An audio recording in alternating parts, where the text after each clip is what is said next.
Hello, everyone, and we're here again, and this is episode 32. Blooming heck, we're here, 32 episodes, and thank you, Delboy, as always, for coming along. I really enjoy it doing this every week. We do it, and we're here every week, and we're going to be here every week. Just love it, Yeah. 32. Fantastic. I couldn't envisage 32, to be quite honest. I thought it was going to be you were going to invite me on every now and again and all of that sort of stuff. From my point of view, it's something that I look forward to every Wednesday. And 32, basically, I mean, my God, how many you've got? 20 more, and that's a year. Is that right? Yeah. 52, yeah. But yeah, as far as I'm concerned, that's something for people to look forward to. That's all I got to say, really. Yeah. And do you know something? It's gone by really quickly. I was surprised thinking 32. It's true. It's gone by quickly and it's been great. So I'll do what I normally do, which is, what have you been watching this week? Oh, bugger me. Now I've got to turn my bloody picture off again. Yeah, look, you can see my messy bedroom. Big news of the week. I think everybody knows what that is. I don't have to mention it. Blake 7 on Blu-ray came through. Yeah. There's been a lot of talk about it, even in my Discord, because it's like, is it really the upscale that's worth it? All of that sort of stuff. The only thing I can say about it is look, there are many people out there that are fans of a series, right? And if they're fans of a series, they're going to want to watch it on the best format that's possible. That's right. Yeah. This is going to be the best format that's available for a long period of time. Now, other people are saying, yeah, but $39.99, is it really worth the $39.99? And I look at it like this and say, look, you not only have a restoration of the old series with all the old special effects, but you've also got a version of there with new model effects and new optical effects. Yeah. Not only that, but you've also got special features, like interviews, making ofs that haven't been there. And there's the FOMO part of it that basically says, if this sells well, they'll do more of them. Try not to get into the FOMO of it, because they've put a number 1 on the side. I think pretty much it's the 4th best-selling Blu-ray this week on Amazon. That's good. That there'll be enough money coming in for them to do the others. If you want it, get it because you want it, not because if I don't, they won't do the others and all of this, or I'm going to wait until all 4 are available. Blah blah blah blah blah. Nah, you don't need to look at it like that. If you're a fan of the series, buy it. That's as simple as that. So, I'm going to buy it, but I haven't been able to afford it at the moment. But I am. I mean, I must admit, there's a lot coming out at the moment. Yeah. Trainspotting's come out on 4K. Right. It is a film that I've seen plenty of times. Is it worth buying on 4K? I haven't opened it up to know whether HDR is enough for you to buy it over the top of another edition of it. Remember, I've never turned around and said 4K is there for the upscale of a higher resolution, right? Yeah. It's all to do with colors and how colors are on the screen. It's sort of like is an enactment of people that are into drugs in Scotland. I can't remember a Vista site, or a Vista visual of something that's so stunning that I'd like to see it with the natural color beauty of Scotland or anything. It's all people running down streets with cops after them and people living in drug houses that are filthy, dirty, and all of this sort of stuff. I'm looking forward to watching it just so that I know, was it worth it? And I'm pretty sure people are actually telling me it is worth it. So really, that's good. Yeah. So I don't want anybody to think, all this sort of crap and all that sort of stuff. Have you got the Blair Witch Project? No, I wouldn't buy that. What's the point? That's what I was just going to say. That's what. Remember what I said, which is Yeah. Is there something about the screen resolution increase and the color It that doesn't would make matter it with that. worthwhile? And it's video, Yeah. it's found video footage. Yeah, exactly. That's the whole point of it, isn't it? So I don't see the point in a 4K on it. And because I noticed people have been buying it, but I thought, what is the point? Well, No and this is where it goes back to the Blake 7. If it's one of your favorite films and you want something in the best format that you could ever get. You're right.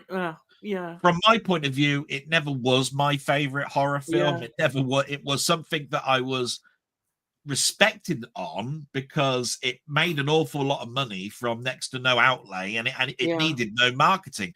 From that point of view, it's a fantastic piece of how it's to a do historical something. film in that sense, and from what it did as a found footage kind of film, so it is important in that. But it kind of defeats what you. It's right. I mean, a 4K it defeats a found footage film. But it's supposed to be. It's supposed to be Sony Handycam type footage. So well, what's 4K going to do to that?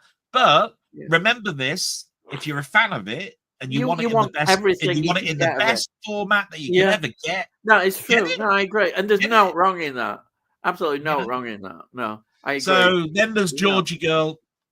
Oh yeah, I've got that. Which I got that for my mum. Yeah, it's a lovely piece of nostalgia, Georgie Girl. So my mum and me are going to sit down and watch that. 60s Crime Wave fills in a gap for my Sam Raimi collection. What did you think of the film then? I've not seen that one. Oh, I haven't seen it since the 80s, and I saw a digital version of it literally only about a trailer to it. Yeah. So I saw it about 9 or 10 months ago. And I thought to myself, do you know what? I can really see where he was going with I forgot what it's called now. Bloody hell. With Liam Neeson. Liam. Yeah. Oh, what's it called? Dead Man. Oh, no, it's not Dead Man. What's it called? Oh, it'll come back to me. Yeah. But anyway, it really is just for me to see his rise in how he did directing and how he did special effects and all of that sort of stuff. Yeah. But it is still pretty raw, do you know? It's a fun film. It's a funny film. It's an 80s film. It's something that you sit back and watch and think, hey, that was all right. Oh, I'm just kicking myself because I can't think what the bloody hell the film's got. In fact, I'm so fed up with that I'm going to look. You can go on, check it out. You might as well. What's it called?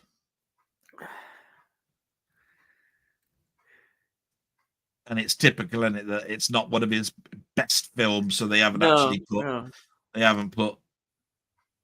Oh, what's it called? See, The Quick and the Dead is brilliant. Yeah. Dark Man, not Dead Man. Dark Man. Dark Man. Oh, Dark Man. Yeah. Oh, yeah. I was calling it Dead Man. I can't think what bloody hell it is. Dark Man. Right. Next one, just because it's a different cover and it's a steelbook, is Escape from New York. Oh yeah, which is a gorgeous cover. Yeah, it is. Yeah. You can see it's one that. of those ones where I'll constantly keep buying it. I don't care if I've bought it. It don't matter if you've got a film million times. Yeah, absolutely brilliant. This was in a sale, and it's rubbish. I've got no qualms in saying you get an impulse to buy something. I'm not regretting that I bought it, but Elvira is just a piece of crap, really. It's entertaining. It's got its fans. Yeah. It's all toilet humor. It's basically boobs all the way through without actually showing any. Yeah. It's Cassandra Peterson in a best version of Elvira. Yeah. But that's not saying anything. And then finally today, my proper version of Nightmare on Elm Street came through. Oh, that's good, isn't it? Anybody wants to just freeze on that, but I'm pretty sure everybody about 2 months ago saw what you get with it. And then how many unboxings did we have of that film? Oh, Christ, quite a lot on YouTube. But everybody, including Whistler's mother, I think, did a YouTube on that. Everybody's said good things about the quality and transfer, though, haven't they? Yeah. Everybody I've heard. And I've got both steelbook covers. Yeah. Which is all I wanted. I don't care if I've got the first 2,000. It wasn't that important to me. Yeah. But I have got a warning to everybody that's out there. And that is, again, Amazon cancelled something on me. Did they? And it was Terminator, the 40th anniversary. Steelbook. And they did it at a time that HMV has sold out and Savvy have sold out. And it's out this week. My friend who ordered it 2 months after me has got a message saying his is delayed. And I got a message saying mine was cancelled and I ordered it 2 months before him. Oh. So it's not even done by who ordered it earliest. Yeah. They just randomly go down cancelling. Yeah. I'm beginning to think that it's not a good idea to order right early on. This is where it goes into the look. I'm a steelbook collector. Terminator is one of those films I want, so of course I'm going to pre-order it. And when I see it go up saying it's now up for pre-order, I'll do it. It's just, I think what they're expecting you to do these days, which I won't do, is order it through your whoever you get your main steelbooks from, and then have a secondary backup from another one.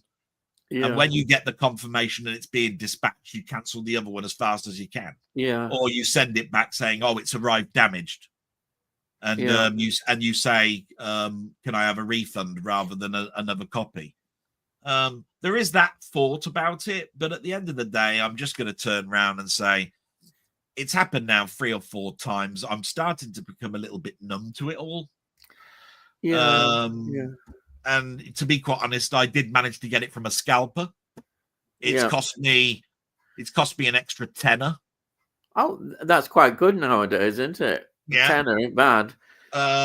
This one who's selling it from a scalper, by the way, said he had 15 copies. That's what pisses me off. That's wrong, isn't it? That means he's opened up bogus secondary accounts to do it all so that he can do it. They should police it better, really.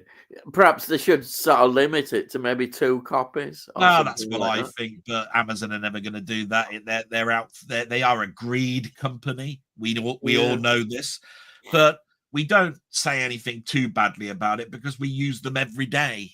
Yeah, and they know that. There's a reason why they've got $1 billion of revenue coming in every single hour or something that I think was reported one day across the world. I mean, you got, when I say $1 billion, I'm not talking about just UK. I'm talking about across the whole of the world. Yeah, per hour. You got to look at it like that and go, they don't care. No. But at the end of the day, it's the customer that basically keeps ordering from them, and it's only us that would say cancel all my orders with them, that would make them wake up and listen. But how's the world going to do that? You know? Yeah. No. So there you go. They're always going to have that. Yeah. Nothing else really to report, matey. It's I'm just letting you know that I'm going to go on as long as I can tonight, but I am generally going to bed earlier each night. I have to wake up quite early in the morning so I can get my meds into me, and then do my blood pressure checks at about 8 o'clock in the morning, 8:30. So I'm generally up at 7 or so. And I'm just trying to get. How are you feeling generally? Tired, but all right. I mean, I'm starting to. I said in my blog really that it's a bit difficult for me to do walking when you've got a pain in your chest. That pain in my chest is still with me, but it's dulled because I take pain meds. I took myself off of the pain meds a little bit early at the end of last week, and it was there when I woke up Saturday morning. So I'm not prepared to do that again until Saturday morning again, maybe as a week-long thing. It's funny. I got the discharge notice today, and it basically purposely states exactly what I was talking about in my blog. They used unconventional stents to repair an artery that was quite large. What's funny about it is the stents names. One of the stents they used is called the Wolverine stent. Oh, crikey. I was looking at this and I was going, the Wolverine stent? What, you mean I've got these 4 blades sticking out from some fist or something that's inside my artery? Is that what I've got? The other one was called the Transformer stent. Oh, there's obviously a fan. I reckon somebody's got a film thing. Well, why not? I could read it out to you right now, but it just made me laugh. That's what they were called, the Wolverine stent, and the other one had Transform or something or other. Just made me laugh. Gave me a good laugh this morning. I've been in a good mood, really. Good. All the time, really, because I've had some stuff turn up. I've been watching Blake 7. I've had the discharge come through. I'm going back to work, as soon as I can. The doctors have already told me my sick note goes to the 9th, but I can go back earlier. I'll go back when I feel it's right. And I'm just now living life for what it is, and loving it, really. Also, it was good to see, as I've said it anyhow I think in your blog, but I still think it was good to see you doing a review. I think a film review, and I think that was really good. So, Fantastic Voyage, you mean? And you're still doing, the Fantastic Voyage. I know you're doing your ongoing series about the games, which is fantastic. Well, I'll tell you what it is. I purposely stated that the film ones will continue. They take a little bit more time to do. That's all. You can get things wrong, and I don't want things to be wrong. The gaming ones, you do no research. You just put the game in, you play it, and you go, "Oh shit, I was crap at that." And I hope my friends really enjoyed me not getting very far in that game. Right? That's pretty much it. When you're doing Fantastic Voyage, you're really going down the route of doing a capsule type review. Most of my reviews, by the way, are based on my memories, but I do have to go down the route of, look, it's about miniaturization, it's about East and West having the same project, somebody trying to defect. It's all about the Cold War when you think about it. And there's so many plot holes in it that, to be quite honest, you'd laugh about it if it was released today. You don't bother with worrying. What you have to understand is when we were getting that, we were just all going, wow, look at that special effect, and look at this, and look at that, and isn't it great? But at the end of the day, look, you have to look at it like this. They're injected into the body. Why didn't they put them into the eye where they came out? Right, there's one other thing. The other thing is they came out as individuals. Where's the bloody ship gone? Right? And if that ship's going to come out of miniaturization in about an hour, and they came out 1 minute away from that happening, then in about a minute's time, that body's going to be all over the walls. And there's going to be a bloody great big spacecraft or something in that operating theatre. At the end of the day, you can tear it a new one, but it's not about that. It's about how fun it is. One thing I didn't mention is that when I went, I mentioned it in my blog, was that I went on a ride in America that's based around that film, where you are injected into a body and you go absolutely right near the heart, and you and it's all the all proper human visuals, where in 1966 it was all fake bubbles and bobbles and all that sort of stuff. Seaweed that's supposed to be antibodies and that. They actually did it from inside, they actually did it as a sort of like human body done from anatomy stuff, cameras that have been put into people's bodies and all that sort of stuff. So that was fun. But I was just letting you know that brought back a happy memory of when I went to the Epcot Center and went on that ride. It was great. Right. Yeah, over to you, and I promise I won't fall asleep when you talk about music. Oh yeah, actually, I forgot to bring the. Anyhow, don't matter. Well, we'll forget about the music this week. So let's have a look. I'll start with now. You kindly sent me a download of The Substance, which of course is perhaps one of the most talked about films of the year so far. And so I was expecting a lot, and it left me in sort of two minds, this film. I enjoyed it, but there's always a but there. You can hear the but coming along. I think that it's well acted. All the actors in it are excellent. You know, from Demi Moore, but the other people like Dennis Quaid are really good. And I don't know the name of the actress who plays the younger version. She's very good as well. Oh yeah, yeah. You first see her, don't you, in the mirror, don't you? She's very good. The film is well directed, I would say. It's a very much a feminist kind of message film, I would say, definitely. And it is a female director, that, and you can see there is that obviously running through it in quite a strong way, because writer and director are very passionate, obviously, about this project. And there is this, we get down to the body horror stuff now. Yeah. Do you remember just before you go any further that I said it was a tale of two halves, because the first half seemed to come across to me like I was watching a Jane Fonda thing, and the second thing that I said was it was almost like I was watching a Tales of the Unexpected. And then I said, but then there's this horror element, and that's where I stopped. So you carry on. Yeah.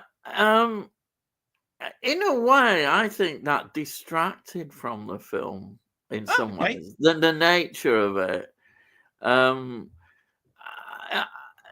I didn't, it's like it's kind of supposed to be repulsive and all that. I just found it. It didn't do anything for me, if you see what I mean. Either way, I just found it. I thought, oh crikey, here we go, and it just, for me, it kind of spoiled the film the way that was done. I can see why it was done and everything about it, but I didn't really like it that much, to be honest, in that sense. But the film is very good, and a lot of people will really like it and really love it, and I can see that. It was just me, more of a personal thing. I compare it always with the films that I've loved this year, and it's not quite up there. But the acting performances are excellent, and I can see why people have been going on about Demi Moore, because she is really good in it. It's just that it just didn't quite work for me in that sense, as it should have done. The horror element,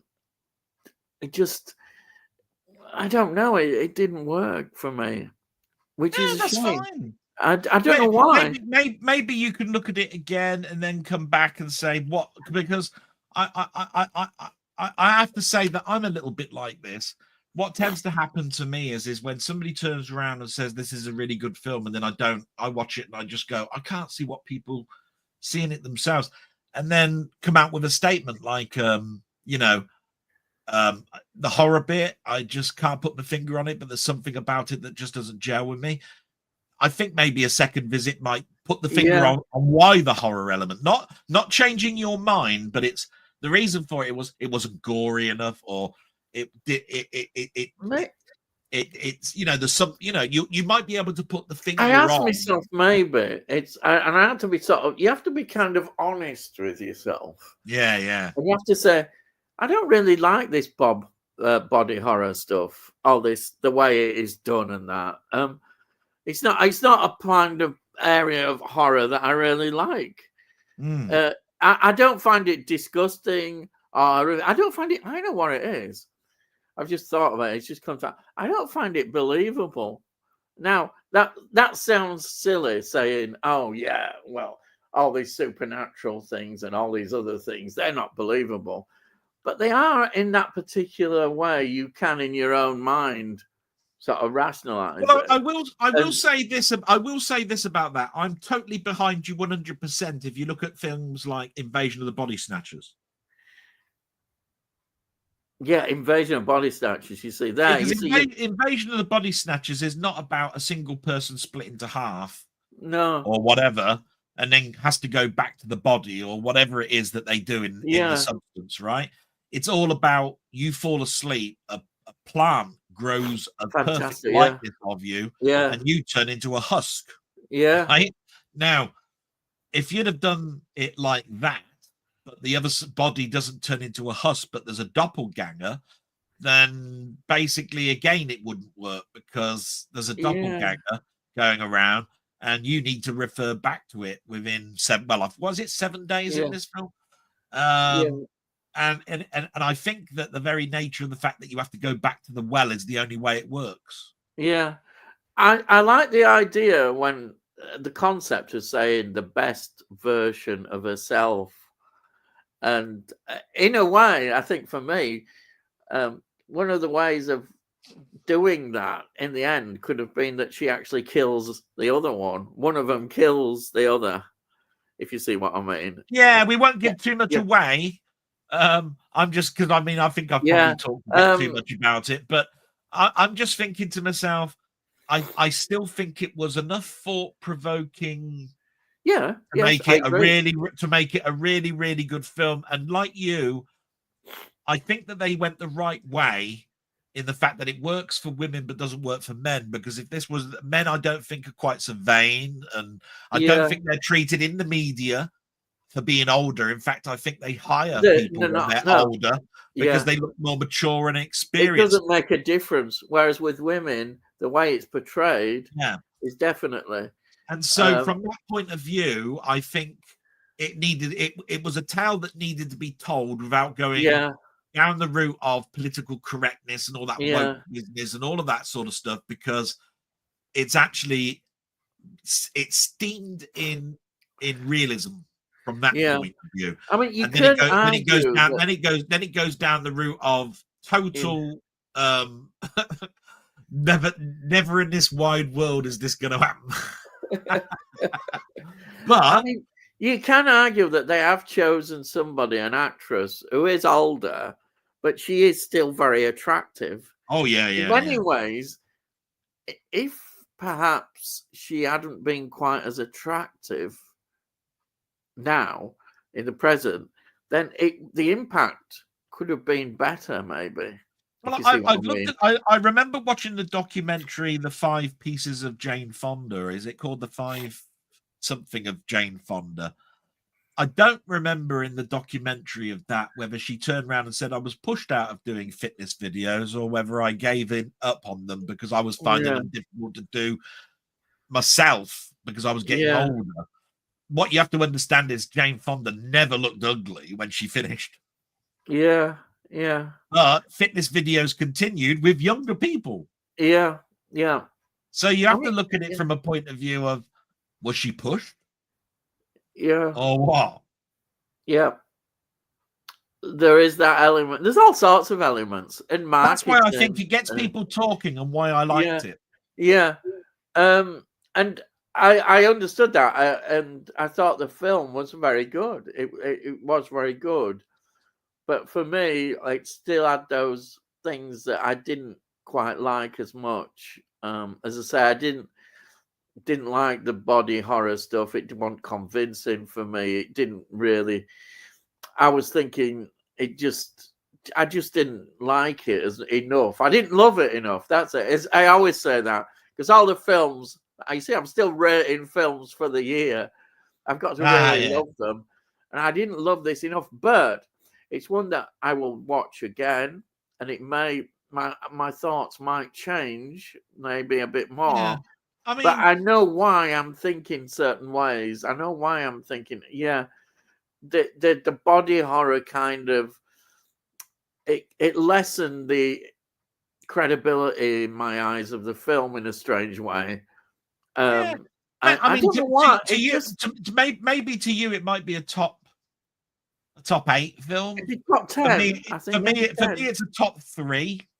Yeah, But I can yeah, understand if you said it was fifth, I'd turn around and say, hey, 4 films above it must be absolutely stunning. Yeah. You know? Yeah. Well, you see, I can already name all my films. Yeah, but I know what they are already. Yeah, And I know you do. I can turn around to you and say that I have now seen Maxine. Yeah. Because I got fed up of waiting, and Oh, did you? I was disappointed with that. I thought you might be. I thought most people, because most people tend to look at the Other 2. yeah, and don't see it on its own, and I saw it more. Yeah. But that I know it. I know I'm very much on my own. However, I will say this: Maxine is in my top 5. Oh, really? Yeah. Oh, you see there. So what you have to understand about it is that some people will have it as number 1, some people have it as number 3, some people are number 5, whatever. I turn around and go, it's a good film, and there's no way of taking it away that it's not. I've seen the other 2 films, and the thing about it is, when I'm looking at that, even though you got to look at it from a point of view, even the director says it's part of a trilogy. Yeah. And if the director is turning around and saying it's part of a trilogy, then you got to look at the well and go back and say, right, then it's marked against the other 2 films. Where does this fit in with the other films? Yeah. And from that point of view, I look at it and go, wow, if it was a standalone, what you were asking me to look at, I'd go this way. And if you're telling me that I need to look at it with the other 3 films, the other 2 films, should I say, then I've got to be a bit more skeptical and critical about it. You see, I don't think it's connected at all with Pearl, only in terms of actress. Then you've got to have an argument with the director. Yeah, and really, it's more of a sequel of following on from X, isn't it? But yeah, that's right. You've spent a lot of time on that one film. What's the others, mate? It's well worth talking about, though. And Substance. I'd say to anybody, it's one that people must see. I would say it's a must-see film. It's just I didn't quite love it enough. I really want to see Gladiator 2 now. Yeah. Oh yeah. Yeah. There's a trailer out, isn't there now? I think. Oh, and they have the red carpet out today. Yeah. Let's see. Yeah, this one I've written my review. I've recorded it. I've just got to upload it. Absolutely love this film that I watched today, which is Horrors of the Black Museum, starring the brilliant Michael Gough. 1959 this film is, and it's interesting because it's actually in color, and in 1959 they didn't do many color films. There were certain around, and it's also the first film by it's a British and an American producers on this, and the American producers, this was their first color film in CinemaScope, which they did, and I really thought it's good. And then you look at it's funny because then I started looking up Michael Gough. Wow, what a career he had! Absolutely amazing. And of course, there's a Doctor Who connection, as you know. Yeah. Celestial Time Maker, and also 1983. He appears in a Peter Davison story. I think it's something Arc. Is it to Infinity or something like that? It's in the Peter Davison story. That's the one set in Amsterdam. And if you looked at his film career, it just went back. It just in so many great films. I thought it was great. But this was just a good film. I really recommend something like this. Brilliant. It all comes together so well. It's not a documentary about some museum in Leeds or anything. Then. No. No. And then let's do this. A bit of John Wayne. Now, last week I did Brannigan, which I absolutely loved, and then I thought I'll watch 2 of his westerns with Civil War connections. So I watched The Horse Soldiers. Yeah. Cavalry. I haven't seen that one myself. No. I haven't seen that. No. And then Escape from Fort Bravo, which Fort Bravo is like a prisoner of war camp for the Southerners, the Confederacy, and he's a Unionist guy. And there's an Indian problem, as I see it. The Indian wars are starting to break out everywhere, so you've got that particular factor. But I actually thought I really enjoyed, I think, this one most. The first one, The Horse Soldiers. It was an interesting look at seeing the cavalry, because cavalry, I'm going on a bit here, but I'm fascinated by warfare and the development of cavalry in terms of military history, how cavalry evolved over the years, going right back really to, I suppose, I don't know, even before my period of civil war, English Civil War, we've got the cavalry in the Ironsides, which was used a lot in warfare. And then, of course, it reached its height in terms of Napoleonic Wars, the use of horse cavalry getting through, breaking the lines. And then you saw it here. And this is in. And another thing that struck me as well, the Civil War, of course, is between 1861 and 1865. And I'm thinking, crikey, this is Victorian England, Britain. We're at the height. And here's America having all these problems. Economically, America is not a strong power then, because it's all this business going on. But it was only through the Civil War that America was able then to push forward and become the big economic power. If the southern states had have won, how history would have been different with America. It would have been a very different kind of country, and it probably would not have developed in the same way.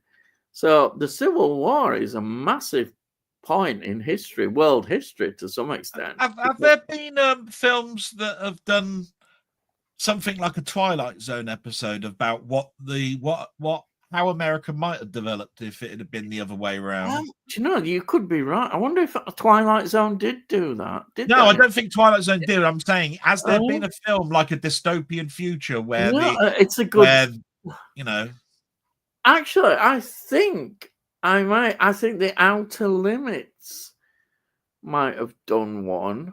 Oh, I usually know about the Outer Limits. It's just I can't think of the remake Outer Limits. Yes, there was 7 or 8 seasons of it. And I'm sure they might have done one like that. I mean, obviously, I can't ever remember off the top of my head every episode, but I have got. What I'm saying is, I know that there are 2 seasons of the Outer Limits. The 7 or 8 seasons of the new Outer Limits. They could well have. There was 20 odd episodes. There was 20 odd episodes in each one. I'm never going to remember. I'm sure somebody has written exactly what this would have happened. It's a brilliant topic. It's just when you mention a comment like, "Oh, it would have been so different if it had been the other way around, where the other side would have won." I have to think to myself now, going, "What an interesting concept. I wonder if that's ever been told." Yeah. It would affect so much, everything.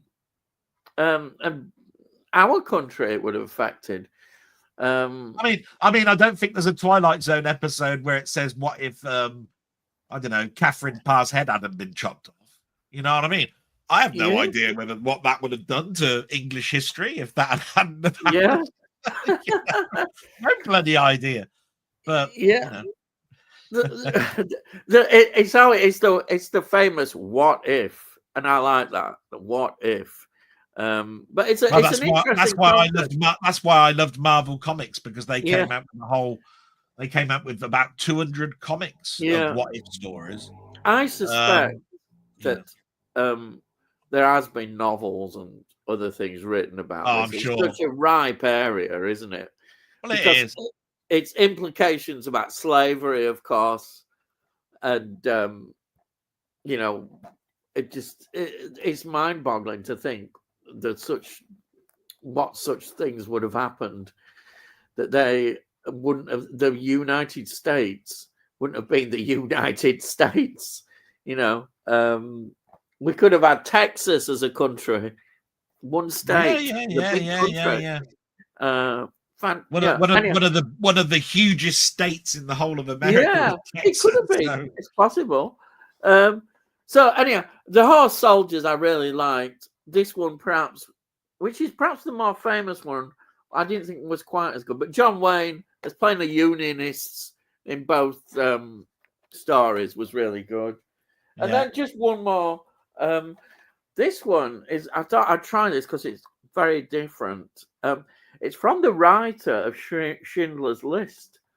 It's an Australian film, and it's based, it says, on a true story. So I was looking it up. It's set in Australia, the turn of the century. It's called The Chant of Jimmy Blacksmith.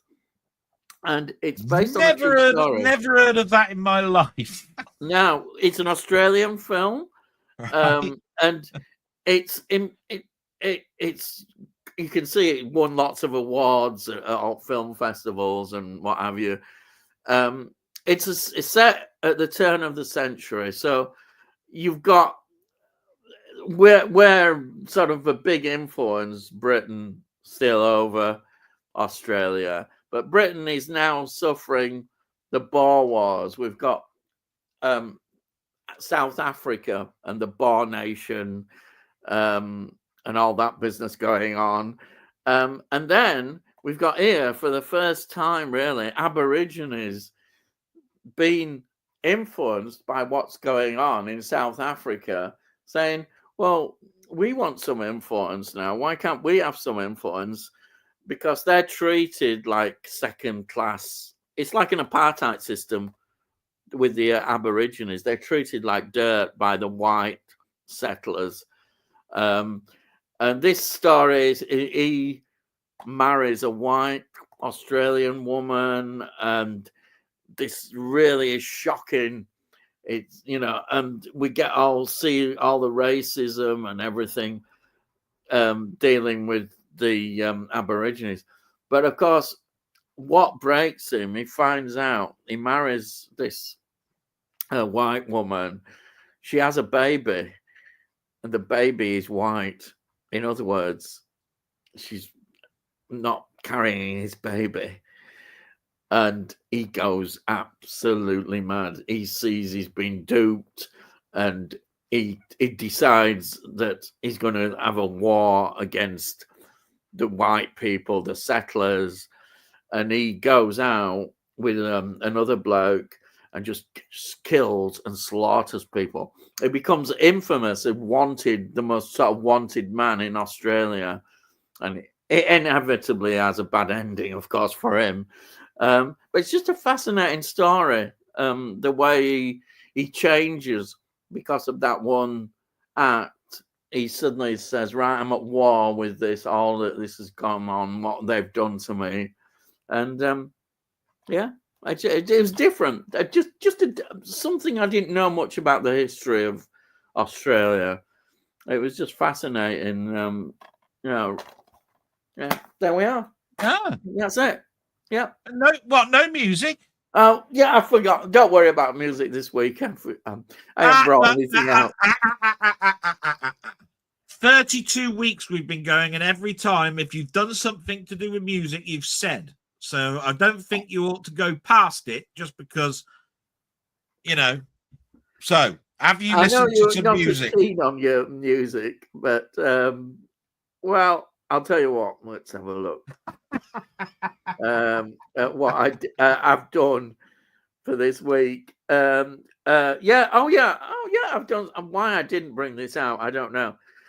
So on my usual music slot on my channel, which is on Friday, which Delboy quickly goes, oh, not Friday again. Bloody hell, Friday. Do I? Yeah. You liar. Go on. Anyhow, it is. I remember yesterday, Donna Summer from 1977, which now there is a connection with you here to some extent. This album is important because I've never met her in my life. Ah, right. Well, I kicked her out of my bed once. Now, what if I say George Moroder? Oh wow, yeah, yeah. Yeah, there you are. It's clicking now. Well, you know, This Human album, League, of you know, all yeah, that sort of stuff. Yeah. I Feel Love was a big disco Yeah, but hit. he was a mass producer of music. I mean, he didn't just do Yeah, electronic I know it music. was. I mean, he did film scores and all sorts. Yeah, So. but I'm just pointing. This album was at the height of the disco. It's interesting. There's me going on about a disco album, and I was at the time. I was listening to Donna Summer. I liked You're her as an listening to punk, R&B weren't singer. you? Punk you would have been listening to Yeah, I back was then, all weren't you? punk and all that stuff in 1977. But I didn't let my mates know that much because I was also into all soul, R&B, and Donna Summer was an R&B singer, but Yeah. she got into this disco thing, which all happened with Travolta's Saturday Night Fever and Yeah. the whole thing. And so she produced this album, and that album, I Feel Love, that song was a massive hit, wasn't it? And the important thing about that as well, in terms of radio play, was it got there were problems about her the way she performed the track, about the breathing, heavy breathing, shall we put it? There was a track called Je t'aime, which got banned, and that was a French one where there was a lot of obviously sex stuff going on. And this was immediately, oh God, we can't have that on the radio. What's she doing? But it's important because of the disco element and the Marauder and George Marauder thing. The use of that music, that style of music coming into disco, and disco became a phenomena from, as I say, with the Saturday Night Fever film pushing it that way as well. Yeah, those late 70s disco music used synthesizers as sort of like arrangement rhythm tracks. You know, the bit that you're talking about in there would have been that one that goes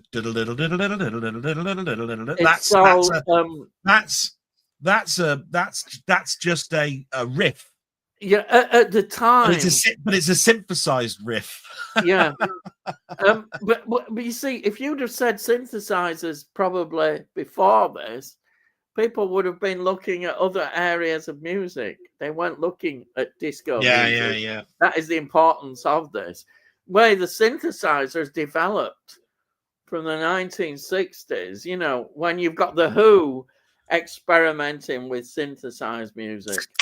And then you've got the Germans with Tangerine Dream and Can and all these other groups. Kraftwerk, all going into synthesizers. So you've got various styles of music experimenting with synthesizers. And therefore, this was another style, disco music, you know, using the synthesizer. Then you got the history of all those session musicians that turned around and said that we're all picketing because you've got a keyboard now that can basically just have us out of a job left, right. Yeah, you could imagine it was all on those whistle tests and all that sort of stuff. And there was, of course, a thing that it kind of a music thing that was disco really a bad or good thing. You had these opposing camps, because I know I was in both. You know, on punk indie side, people go, oh, that lot of shit, that is, you know, all this disco music and that. And then there were all the other people that were popularizing it. But it was saying, would it last? And what did it develop into next? Yeah. How long did disco music last? Well, it had its phase, and then it did. But dance music then changed. It became in other areas. The trouble I have with people that try to quarterize how music is split up. Music never really goes away. It sort of like transforms itself and adapts, and goes into other things, and then comes back, and then goes away again. And There's then, revivals, isn't there? Yeah. So I mean, Oh, you could turn around and say, where? What about? So I was listening to that when I was heavily into R&B, and then I moved into this and all this sort of stuff, as if R&B ever went away. And I'm going, it's never gone away. No. And it's So funny when people, because I'm when calling people it say about, R&B. all I'm saying is when people talk about disco, Yeah. I go, well, then it never really went away. It adapted into something else, and then Steps brought it back, and all sorts of stuff. You know what I mean? It's like, just because the Bee Gees stopped doing it, don't mean that's the signal end of a disco, or if Donna Summer's last track is the death knell of when it stopped. No, it was still going, but dance music then was.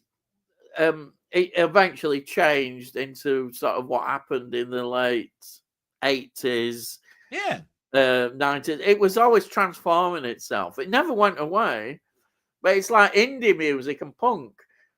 It never went away, really. It just transformed. It's like when people talk about Britpop, and I go Oasis and all this sort of stuff.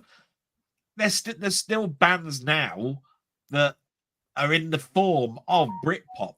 Like tracks. It's just you don't hear about them probably too much because there's other things in the charts that basically stop those from even having a top 40 hit, but they're still doing them. They're just out of favor. I always look at it like this. They did what was it? It was ABBA, wasn't it? They did Dancing Queen. What was that? A 1980s track? Some people say disco ended in 1978. No, punk came along and all this sort of stuff. Right? I'm going. I'm turning around and saying, look, it's even hard to pinpoint when disco started, let alone where it ended. Yeah, because it's very much a merge, and then a block, and then a outro, for which the outro just adapts into something else. Yeah, you know what I mean? There's always been sort of different branches. I mean, I remember when I was sort of younger as well, people were always going about Northern Soul, Wigan Casino. Oh yeah, Northern Soul. Now I know Northern Soul well, early 1960s sort of singers from America that nobody over here would have heard of. But Craig Charles would. But they got into them and really built up a whole community liking all these more, what we'd consider more obscure sort of R&B soul records. Because that's the other thing I was just saying about when we were there, it's all soul music. We didn't call R&B then, sounded like, rhythm and blues, which was totally different, which was more rock era. Whereas now, R&B is considered soul, isn't it? We don't say soul music. Can I just say, we've been on an exact hour and I haven't ranted yet. Yeah, well, you've done well. You've done well. I just want to say I'm really trying my best. Yeah. And it will probably last. It'll probably last another 5 minutes, and then I've got to let rip. Actually, I'm quite pleased because when we first started, I was getting worried that we weren't going to get many comments, but we have got some comments, so that's good. I'm really pleased we've got some comments. Yeah, we ought to get to them. I think they've been waiting patiently. Bless them. Yeah, they have. Let's your friend Steve's Gaming. Hello, you pair of scallywags. Well, hang on. I've got to do my sleep. Hello, Steve. You bastard! You little shit, little bastard. Right. Yeah. Okay. And then we've got Jamie with Muckman Movies. Good evening, chaps. Good evening. Welcome. Hello, Muckman. Yes. It's lovely. I'll tell you what. It's lovely to see you here. I actually miss Muckman an awful lot. I know that he's been through the ringers the last couple of weeks, but it's nice that he's in the room, just having a chat. You know what I mean? Yeah. And then we've got Danny Dukes. Hey! Okay, I'm good. Hello, Danny. Danny. got Cy Robson saying, evening all, evening, Right, Si. welcome, Cy. And then we got Muckman Movies. I'm surprised you're loving life, Del, since you're down South. Since you're south. down south. Oh, yes, down south. Yeah. See He's what I getting in mean? your comments. And people don't, and people wonder why I rant, right? Third comment down. A thing about my heritage listed. See what I mean? I'm surprised that you live past 30 up north. Anyway, carry on. And then Steve Gary says, Ian Dell, the Munsters or the Addams Family. You could only watch one. Which? Oh, if we're talking the TV series,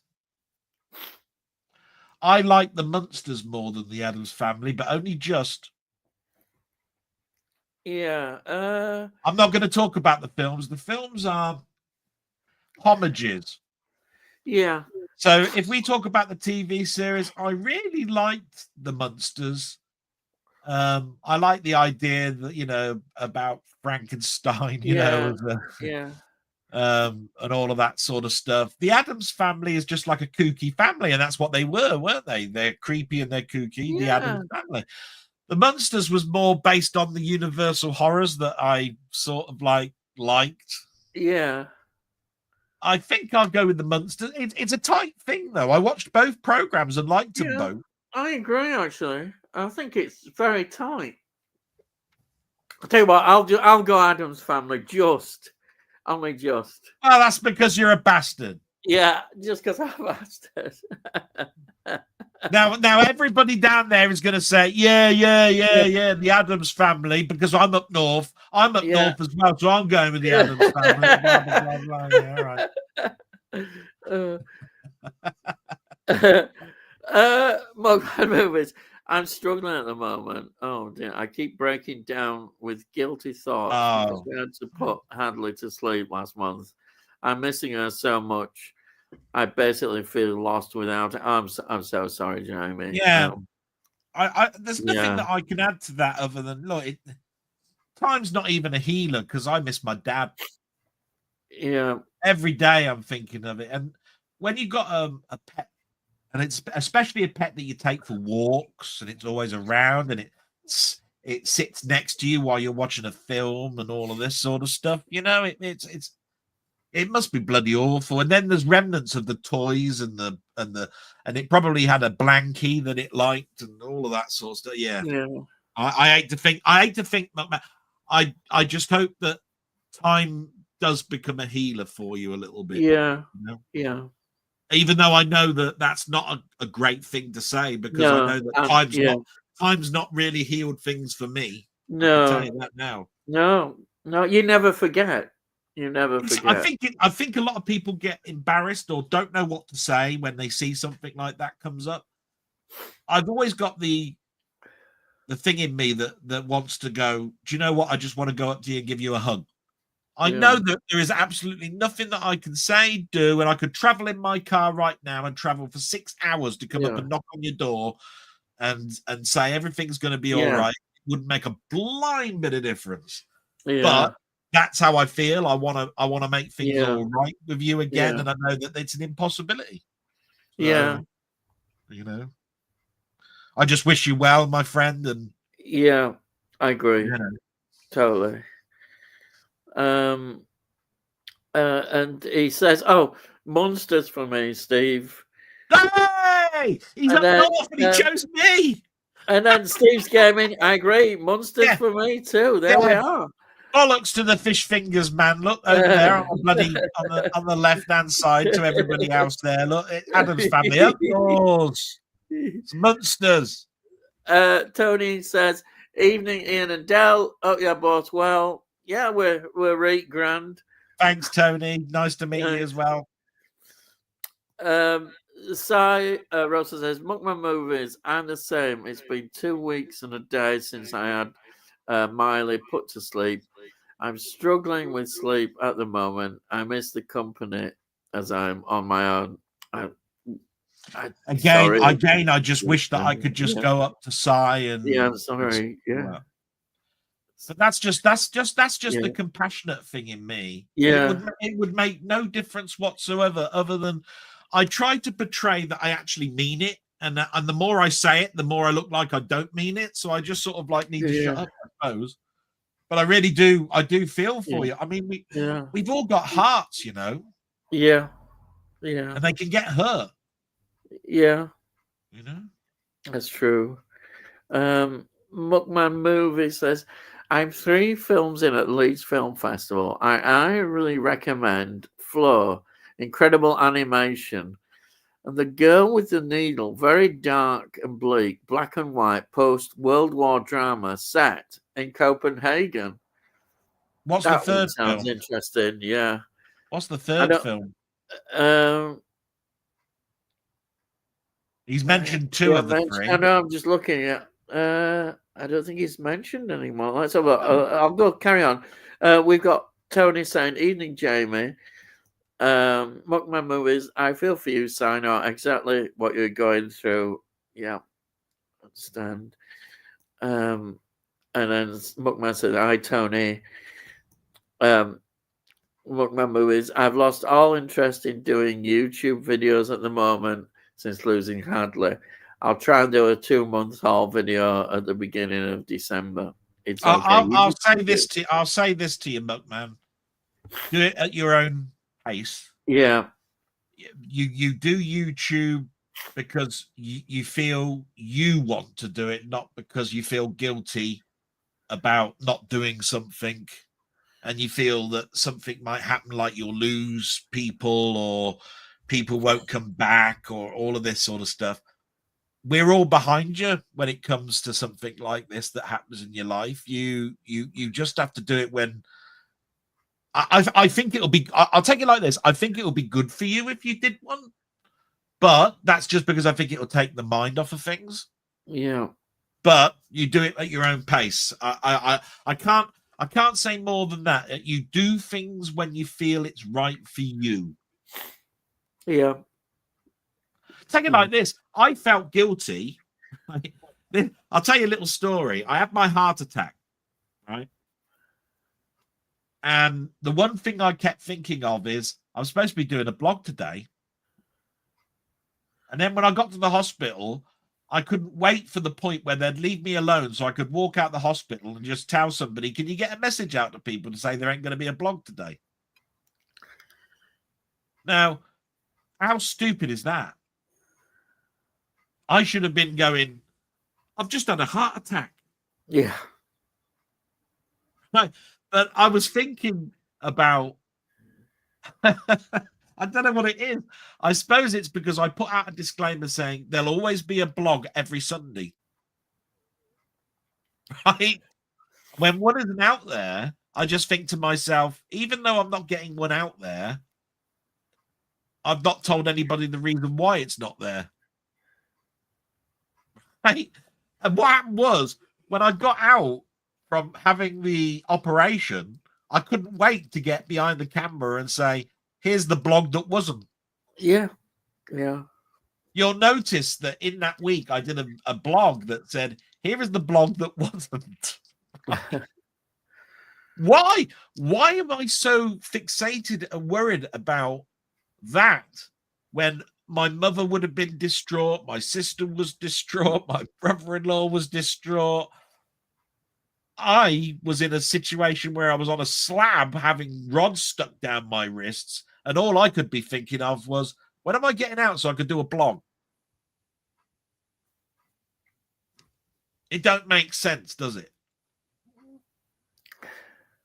Doesn't make sense. But these things don't. They just how it is. But I tell you what, yeah. Me concentrating on that made me think less about rods being stuck down and whether I was going to die on the slab or not. Yeah. Yeah. Because he gave me something to look forward to. Yeah. Yeah. And that's probably the difference when something's happening to you personally and whether something's happened to you like a family pet and that. Because it's where you can put your thoughts, where you can concentrate. Mine was a concentration on there's something to live for. You know what I mean? So yeah, that's why I said I this is how much I love people and people that watch me, watch you, because those people were all wondering where the hell I was. Yeah. Yeah. Yeah. Yeah, that's good. Reflection's a weird thing. Yeah. We'll say. Yeah.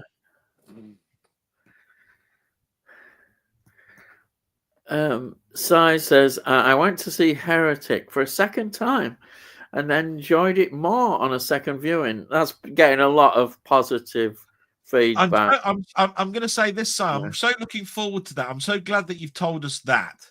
Yeah. Because so many people have told me about Heretic. And each time I'm going, is it because of how initially it is? But if you saw it a second time and you liked it more, Yeah. that gives me more of a good feeling for me to go, do you know what? A friend like Sai has said this. I think it must be good. Yeah. So I'll go in there probably with more vigor to like it, or more vigor to. No, it's given me more vigor to go and see it than it is wait for me to see it come on a streaming service. That's what I mean to say. Yeah, I think I'm going to really like that film. yeah. From everything I've seen, I've got a good feeling about that. Definitely.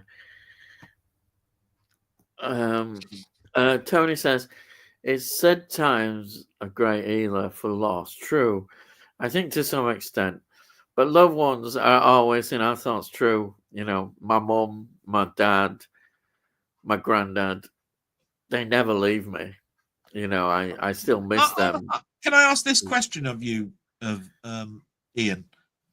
Yeah. When they say about time as a great healer and all of this sort of stuff, what's the thing that you're forgetting as time keeps on? You can always see a picture of your dad in your head. You can see how he was before he was and all of this sort of stuff.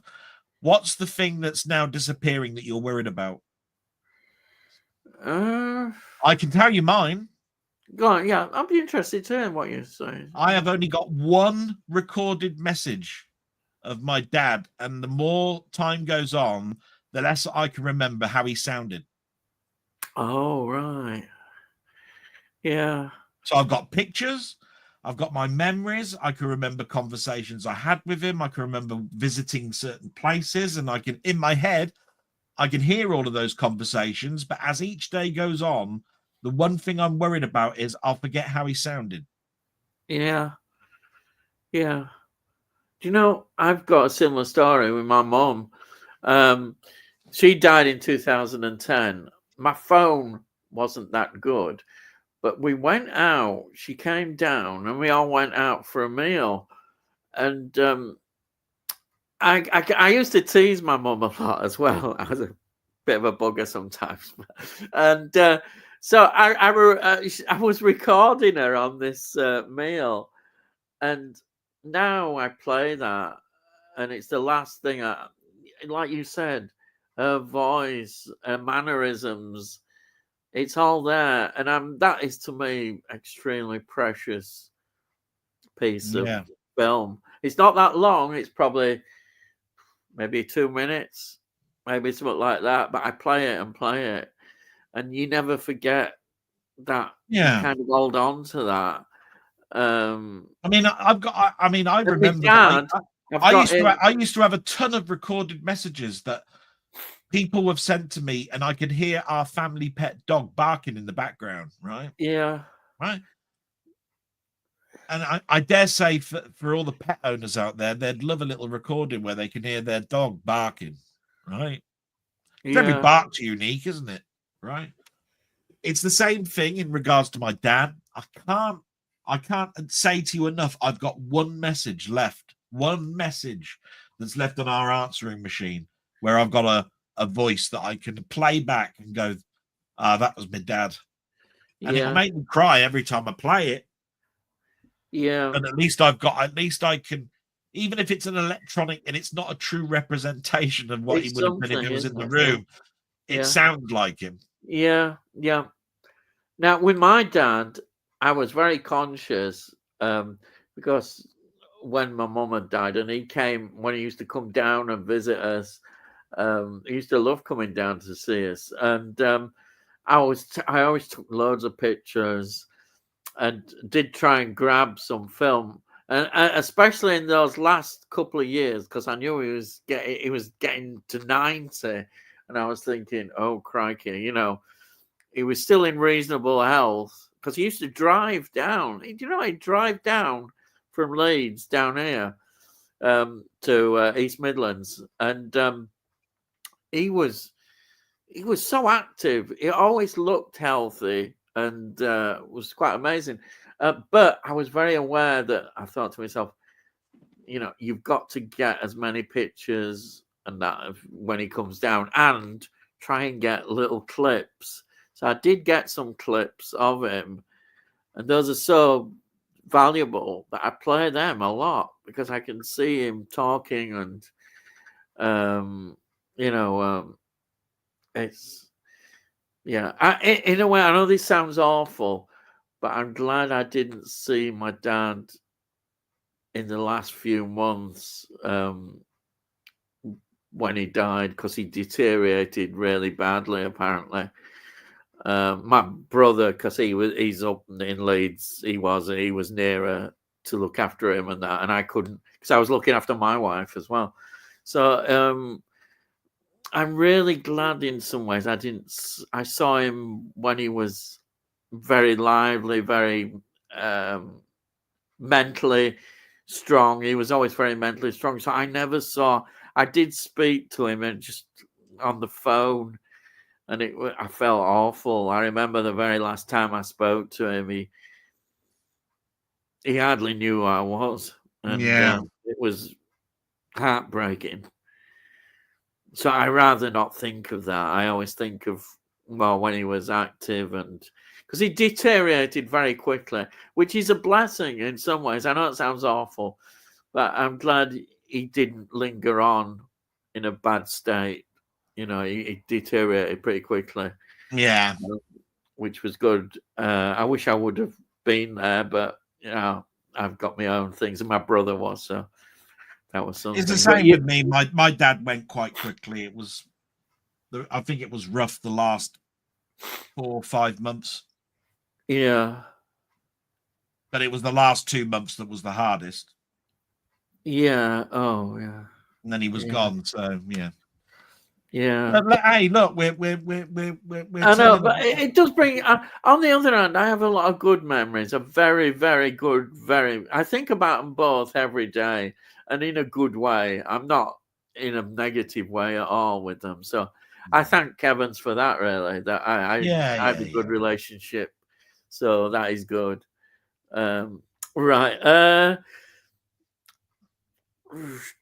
In many ways, I wish my dad had seen me on YouTube. He would have loved me on YouTube. He would.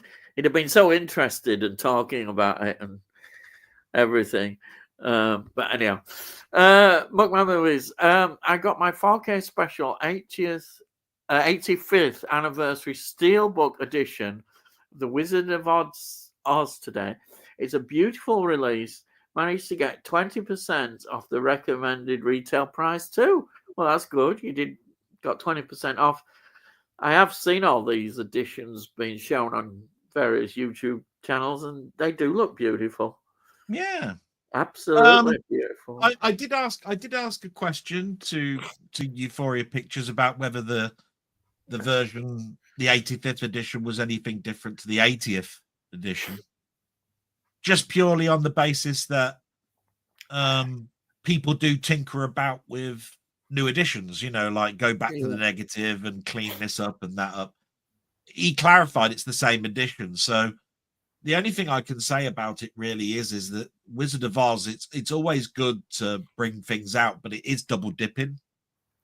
If you did buy the 80th anniversary edition, the only reason for buying the 85th edition is you get a steelbook. It's the exact same edition. Yeah. In those 5 years between the two, there is no change. So it's good to go and speak to people and then ask that question, because somebody might know more than me. And it's nice that we've got people out there like Euphoria Pictures that will basically tell you how it is. So, Yeah. you know.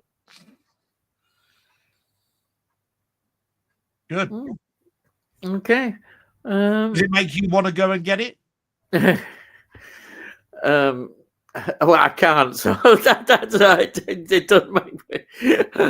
You're not a big Wizard of Oz fan. Yeah, but I wouldn't put it as my top special film. I do like the film. I've got a 4K copy of it, and I'm happy with 4K. Oh, so you got a 4K? Well, it's I've got a 4K. there is no change in the 4K. I've had it a few years. It's been out a few years, hasn't it, on 4K? Well, I bought the 80th anniversary that came out in a big green box. Yeah. I just got the normal standard 4K issue. Yeah. I love the film. I do love the film, definitely. I'm quite happy with that, really. I've heard that too, Tony. Hopefully, time will heal my grief. I think it will help when we get another dog to fill that void too. Yeah, that's what people do say. But it's when you get another dog, you know. Tony says, Wizard of Oz is something I've never had on disc or VHS, but seen several times on TV. Yeah, at one time it was on the TV quite a lot. It was on every Christmas. Yeah. I don't know whether it is as much now. Mind you, I don't watch TV much, so I don't know. It was on last Christmas. Yeah, I know I'll watch it. It's one of my Christmas watches with Chitty Chitty Bang Bang and Home Alone, and that I'll be sticking it on. So that's how I see it. Me neither, Tony. It's the first time I've ever owned it. It was always on TV at Xmas, so never thought of owning it until now. Yeah. Apparently, the 4K restoration is incredible on this release. Oh, right. Well, it's the same one as the 80s, and it is a great release. It is. Yeah. It's the reason for it is it's a very, very early. It's I think it's CinemaScope. Not quite sure if it is as early as CinemaScope. I think it's before CinemaScope, but it used a form. I mean, the richness of the color is just like it's just as I've explained with things like the Ten Commandments and all of those sort of films. Yeah. There's something about the richness of the reds and the blues and the greens and the yellows, and the film is all about a yellow brick road and all, you know. And then when you get to Oz himself, you know, it's all about the curtains, you know, the velvet curtains and everything. So of course it looks gorgeous, absolutely gorgeous, because 4K is not about the screen resolution; it's more about the color saturation levels. From that point of view, it's gorgeous looking. Yeah. I want to see. I really want to see Heretic Sign, but I'll have to wait until after this weekend, as I have another 3 Leeds Film Festival films to see. Well, yeah. And why not? I wish I had that sort of like in my diary to do. Yeah, I know, it would be nice, wouldn't it? Certainly a film with an abundance of colour. Well, apart from the Kansas scenes, yeah. It's true, the colour just amazing. All those hearts there. Yeah. Ian Dell, there's Steve's Gaming. Do you remember the banana splits? And if so, which was your favourite? Mine was Drooper. Also, am I the only one who, when watching that, wanted to slap that annoying singing girl? I've got to confess here, I've never seen the banana splits. So I don't know about it. But I'm sure Delboy saw it. Yeah, of course I watched Banana Split. Yeah. Whenever somebody mentions something like the Banana Splits, instantly in your head the song comes into your head. But I'm not so okay with the Banana Splits that I can remember the words to it. And I do remember the words to it had the name of the people that were the Banana Splits. And the only one I can remember is Bingo. right? When it comes to who my favorite one is, it would have been the leader one, the one that was the tallest. And I think that was Drooper. The one Bingo was the one with who had a great big mouth of teeth and I played the guitar or something, right? The thing about the banana splits that I remember the most is the cartoon. There was a cartoon midway through it. And I remember it had I think it was called the Arabian Nights. It had a donkey in it. And when you pulled its tail, it turned into a whirlwind, like a tornado. And there was a genie that said size of an ant or something. And it used to clap its ant and turn into an ant and all sorts of stuff. Well, But if you were to ask me what the stories were about in Arabian Nights, couldn't tell you one. I just remember the sayings and the characters and the animation, but I don't remember any of what the storylines were. oh, this is interesting. Banana Splits was all about little skits and songs, and it was the Americans' double deckers. Here it is. Bookman says, I like the cartoons that came with Banana Splits. I think one was the Arabian Nights. Yeah, there you go. That's it. It's what you mentioned there, yeah. And it had a donkey in it, like I said, and you pulled its tail, Yeah. turned into a tornado. And Bookman says, Bingo was my favorite Banana Split. Yeah, there you are. That's the one that had the big teeth and the guitar. And but I tell you what, when we've mentioned Drooper, we've mentioned Bingo. What was the third one called? Well, I don't know. See what I mean? And it would have been mentioned in the words of the song, but I can't remember. Yeah. Steve's Gaming says Arabian Nights was so good. Yeah. Tony says it's reckoned Horrors of the Black Museum is the first in a trilogy. Oh yeah, followed by Peeping Tom and Circus of Horrors, two good westerns area. And then he's on about the John Wayne ones. Yeah, I've heard that about it's considered in a trilogy with Peeping Tom and Circus of Horrors. You two are terrible. You two are terrible. Where'd you get those westerns from then, Ian? Well, you know where I got them from. So him turning around and saying, 2 good westerns there, Ian. Yeah, right. It's because he sent them to you. Don't try and put the bloody wool over my eyes. I know bloody where they came from. Well, I enjoyed them. They were new to me as well. I'd never seen them before. So I'm really happy. I don't care, what you think. It opens my, taste in films. I like to see all sorts of films. There's a novel about the alternative Civil War outcomes, usually involving the UK and France coming in on the side of the Confederacy, which actually nearly happened in reality. Interesting. That is that would have changed things maybe considerably. Yeah. Book my music. The chant of this is that Australian film I mentioned of Jimmy Blacksmith is supposed to be great. Eureka released a Blu-ray a few years back, which I always meant to pick up but never did. Oh well, it's highly recommended. I think you'd probably like it. I think you would. Yeah, I think it's right up your street. I saw Peter Weir's The Last Wave at Leeds Film Fest on Monday. It has Richard Chamberlain in it and focuses on the murder of an Aboriginal man. Oh, that sounds interesting. Well. I mustn't forget that. Rest in peace, Timothy West. What a sad loss. Oh yeah. It is a. Pranilla Scales is one, but yeah. Well, you got to think now about the family and who's going to look after Prunella now. Yeah. Timothy West doing such a lot of good things. So I just thought I'd mention that because I didn't. No, I think that's it. I'm glad you mentioned it because I immediately thought of his TV roles, and I know he did a brilliant version of Edward VII. And yeah, I know what you were thinking of. You were thinking of Brass because it was up north and it was no, about I wasn't. northern.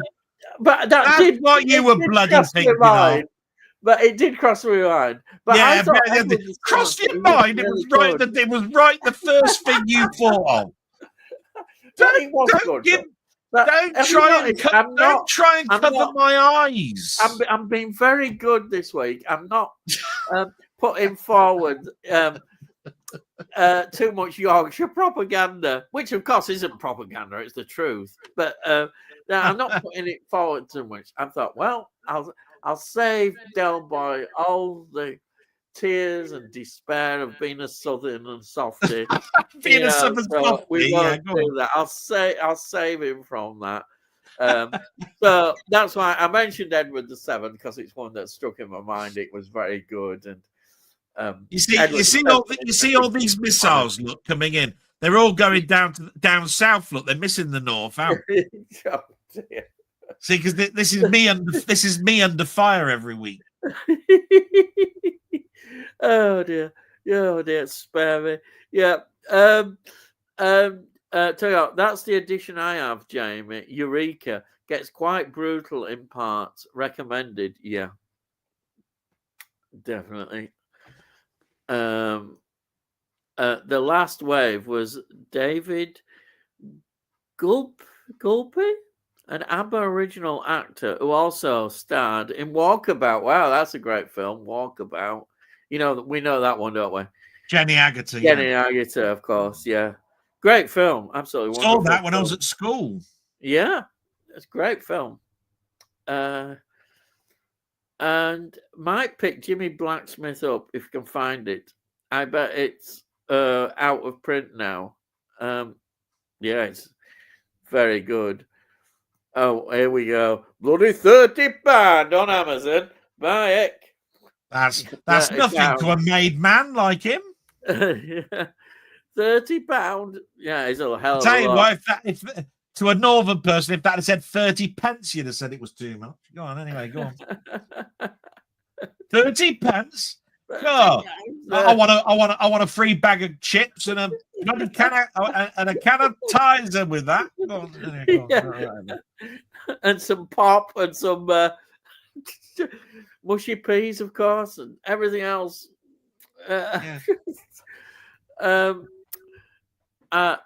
I want UFO on Blu-ray, but £60, just can't afford that. Oh, it is expensive. I've got it, but I got it quite a long time ago on Blu-ray. On Blu-ray, yeah, on what's the name?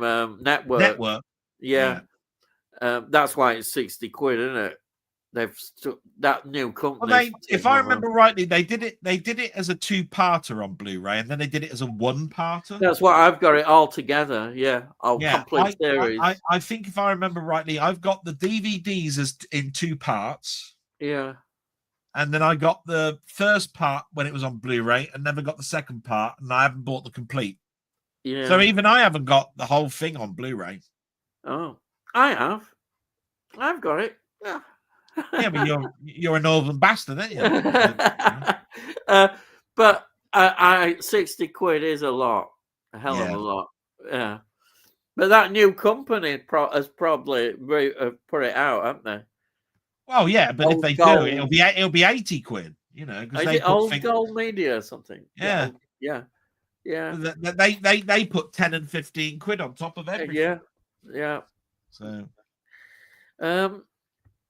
Muckman Movies. Anyone pick up any Criterion titles in the recent 40% off sale?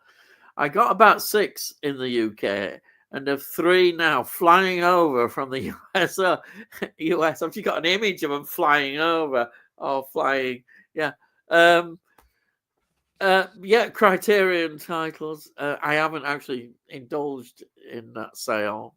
I'm hoping I might be able to, but I'm just waiting for something to come through.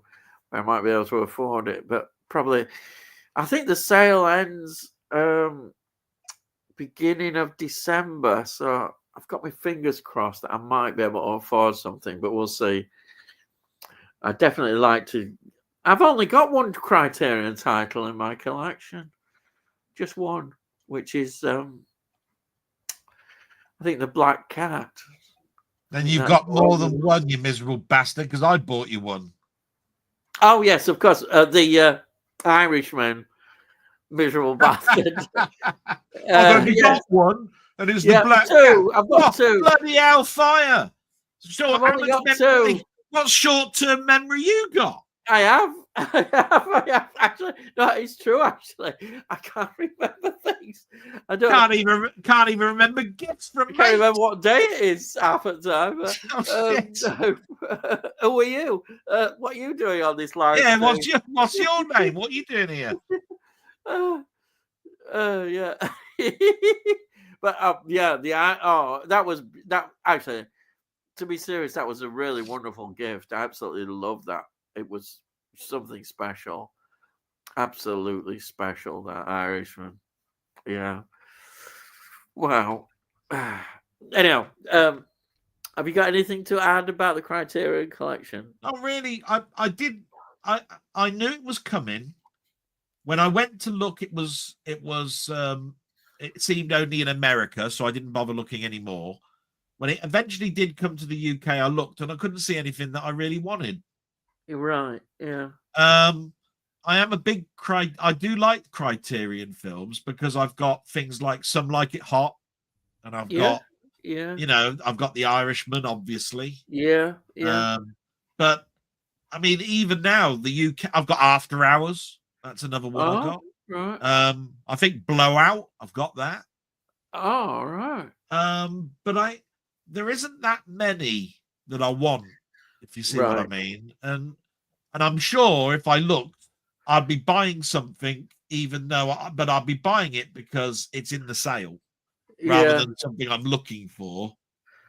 And there's so much stuff that's coming out, Interstellar and is Midnight Cowboy on that Criterion? Yeah, Midnight Cowboy's there. That's a really good film. I think that's a brilliant film. I've got a DVD of that, and that's again, it's up to you which one you want to get. You can get Midnight Cowboy not on Criterion. You can get Midnight Cowboy on Criterion. Yeah, it's in the sale. It's probably best to get that one. Yeah, I may well go for that one if I'm lucky. It's just what I'm trying to say is that would be probably one that I might get. Yeah, but I think it's what I'm trying to say is I'd be looking down the list and going, "Oh, I love that. Well, I love that." Yeah. And if I hadn't been to the site and saw the picture of it and saw that it was in the sale, I wouldn't have thought about it. Yeah. And the trouble is, what I'm trying to say is, Interstellar and all of these other films are coming out in end of November. There's Blazing Saddles, North by Northwest. What special? So many stuff that I'll be breaking the bank for something that I could probably live without. Yeah. Interstellar, such a great film. I've got that 4K on 4K. That like I say, it's coming out. It's coming out as a collector's edition. It's an absolutely wonderful film. Yeah, it's a film that is just it's like an event film. Interstellar, I think, amazing film. Anyhow, I'm going on too much. US order was 50% off, but I had to pay $13 for delivery through the Stacky Poster service I told you about last week. In other words, certain websites or certain shops won't send to Britain. You have to go through a third party to have it sent here. And that's where I'm turning around and going, wow, you've really got to make it worth your while if you're going to do that. And Some Like It Hot was one that I ordered one of, and that came through to me. Like I said, I didn't have to go through any third party.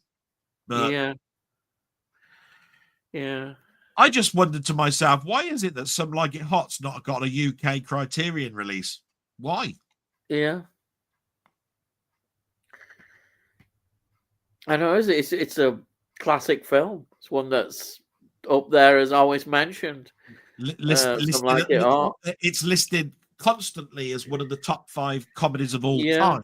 Yeah, but doesn't get a UK release. What? I'm surprised. Oh, no other company would take it up. That's what I mean. Oh, but Arrow They could. Yeah, but it might be to do with license on that. Yeah.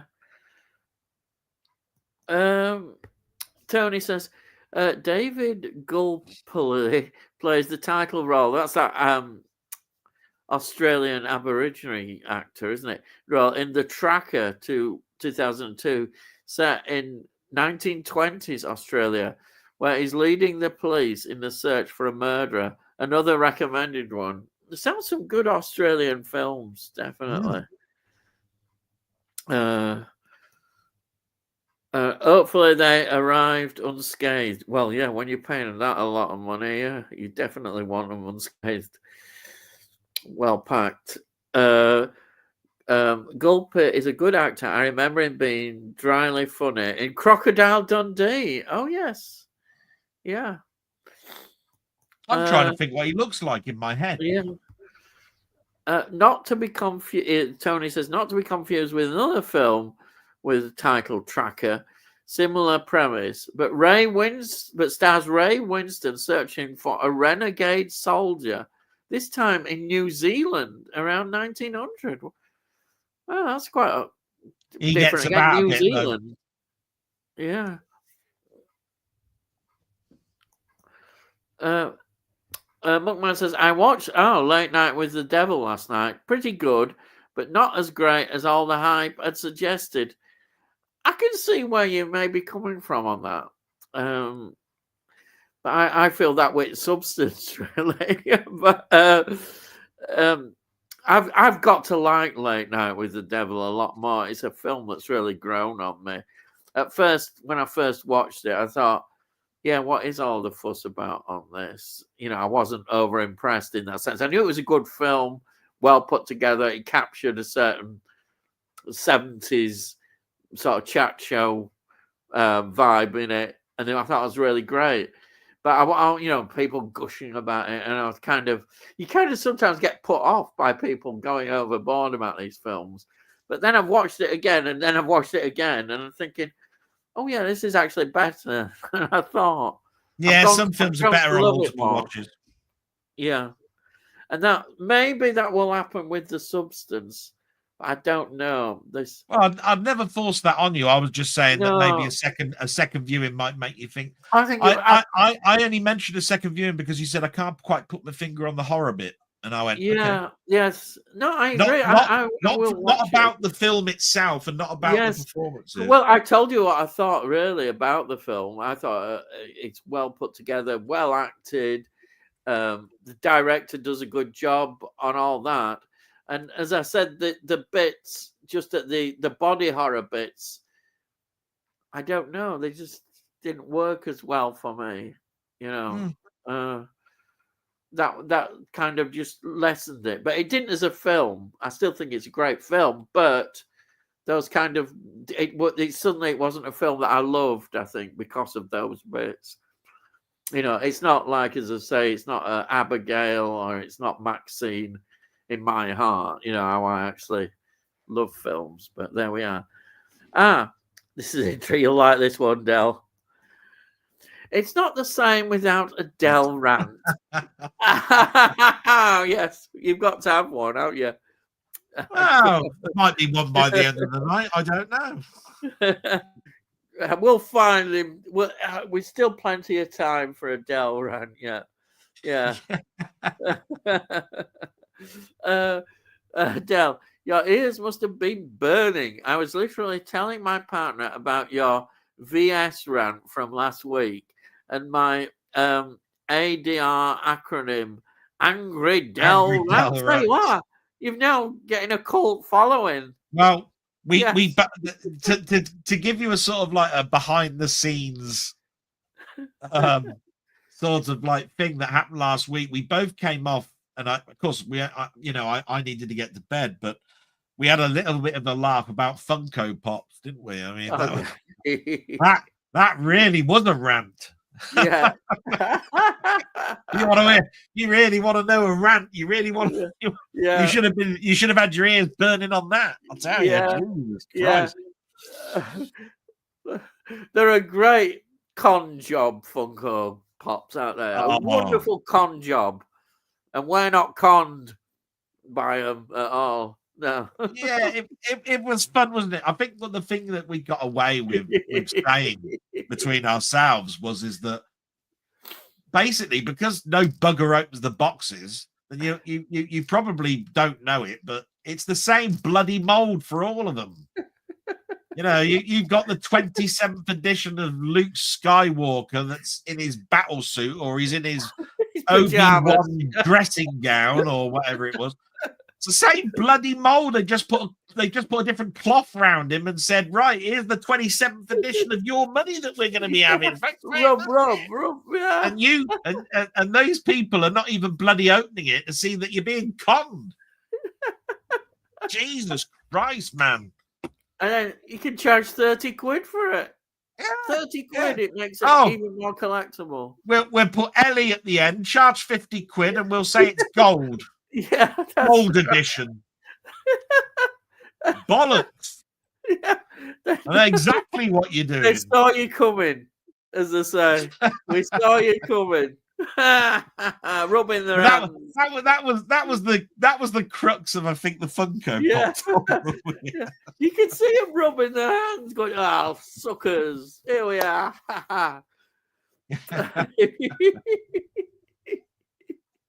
Oh dear. Tony says rewatched McVicker for the first time in years. Wow! I'd forgotten Ian Hendry had a very small role as Bent Copper. Amazing how he did those sleazy parts so well. You know something? McVicker is nearly on my list. I've got it to watch, and it's getting near now. So I'll be watching McVicker very soon. I can't wait. Roger Daltrey. And now you've said it, you've encouraged me more now. Ian Hendry. What can I say? I love Ian Hendry because he's always had something about his role. Small roles, but brilliant. Sleazy, yeah. Well, like I said, he's in with Michael Caine in Get Carter. Yes, yeah, he is. Yep. He plays a pretty sleazy role in that. Yeah, yeah. And he's in very short. I think it's it's the Bitch Joan Collins films. Oh Christ! That she did, and he plays the same part again. You know, I've only ever watched that film once. Yeah, it's one of those. It's just a British film that's just it's just a bit of fun. It's nothing much, but he pops up. He probably got a nice payday, and they kept him working a bit. Yeah, sad, very sad, but there we are. Cy Robson says, "Cheers, Del." McMahon's third film was the last wave. Leeds Film Festival. That's it. Muckman says, "You two helped me take my mind off things on Wednesday. So thank you both for your kind words. You're welcome." And my pleasure. Thank you. It's not what we're here for. Yeah. You're joining in on a pub conversation between us. Yeah, it's great. Fantastic. And I'm glad we are of some, entertainment or taking people's minds off things, because it takes our minds off things as well. We just get involved and enjoy what we're doing. And not to forget the rest of you regulars in the comments. Thank you too. No, exactly. Absolutely. All the people in the comments. Thank you. And Tony says, "Yeah, no problem, Jamie. I think that's true about your lost ones' voices. I'm trying to remember my mum's voice, but I honestly can't remember." Yeah. It's sad there. You'll need to avoid the next one.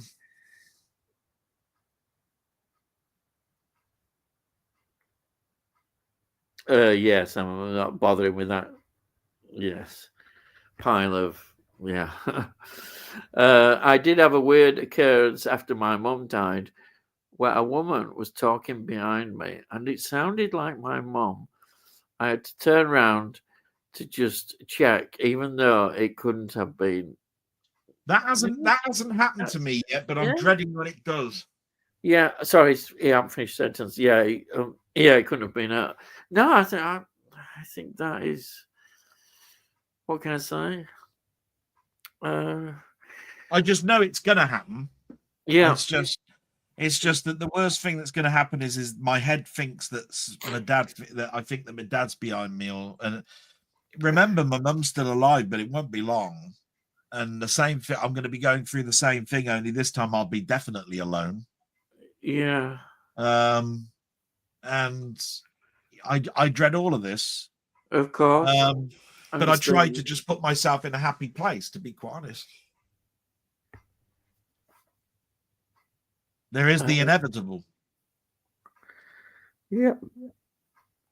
I think it is. I'll tell you something. That's why I like YouTube. It's why I like you guys. It's why I like being here. I've said it plenty of times in my blog. I said I look forward to Wednesdays because it puts me in my happy place. It puts me in a situation where I look forward to it. I have a nice couple of hours chatting with nice people, and I go away going, I can get through the rest of the week now because it's not that far away before I'm doing my blog on Sunday. Yeah. Where I'll be, although I'm only talking to a camera, I feel like I've got you guys in my head when I'm talking. Yeah. And it puts me in a place of strength, confidence. Yeah. It's hard for me to explain, but if I do a gaming thing, I'm happy. Yeah. But it's not the same. Yeah. When you're doing a blog, you're putting emotion into it because it's an emotional thing. Of course. When you're in a room, you're having a one-to-one conversation with someone that could be in the room, and the people that are chatting could also be in the room with you. I've watched enough Muckman movies, videos to hear him when I'm reading the text, I can hear his voice. Yeah. Yeah. Do you know what I mean? Yeah. Yeah. The northern bastard. But cheeky.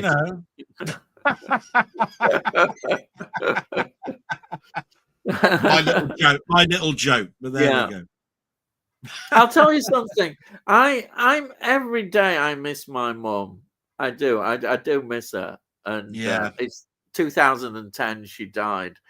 But I almost, this may sound a bit weird, but I almost still have a conversation with her, and I kind of talk to her still in my head, and I remember things that I've perhaps forgotten. Sometimes it's amazing. You suddenly think of something, thought, wow, why hadn't I remembered that before?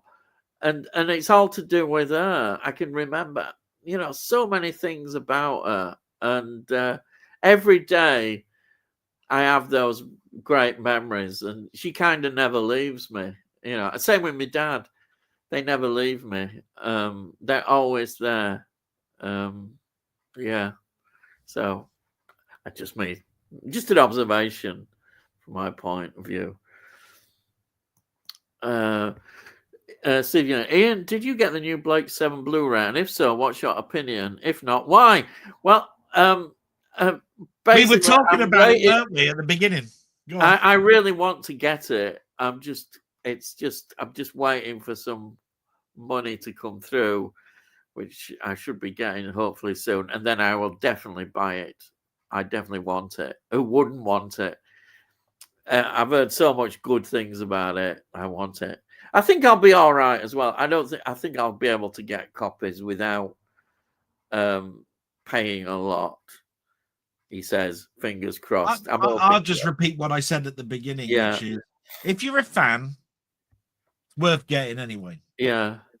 I don't think it's too expensive for what it is. Yeah. Right? I mean, when you put into context UFO that you've just said is 60 quid. Yes. Yeah, exactly. Yeah. Yeah. Then, what you have to understand with this is that you're getting two versions of each episode. Because you're getting the new with the new model effects and the one that's just the standard that you always had. But both of them are restored. Yeah. Which means that they've been upscaled to Blu-ray, and some of the artificiation has been taken away. Plus, you've got all the documentaries. A couple of them are brand new. Fantastic. And of course, you get the nice deluxe box set, sort of like covering and a booklet.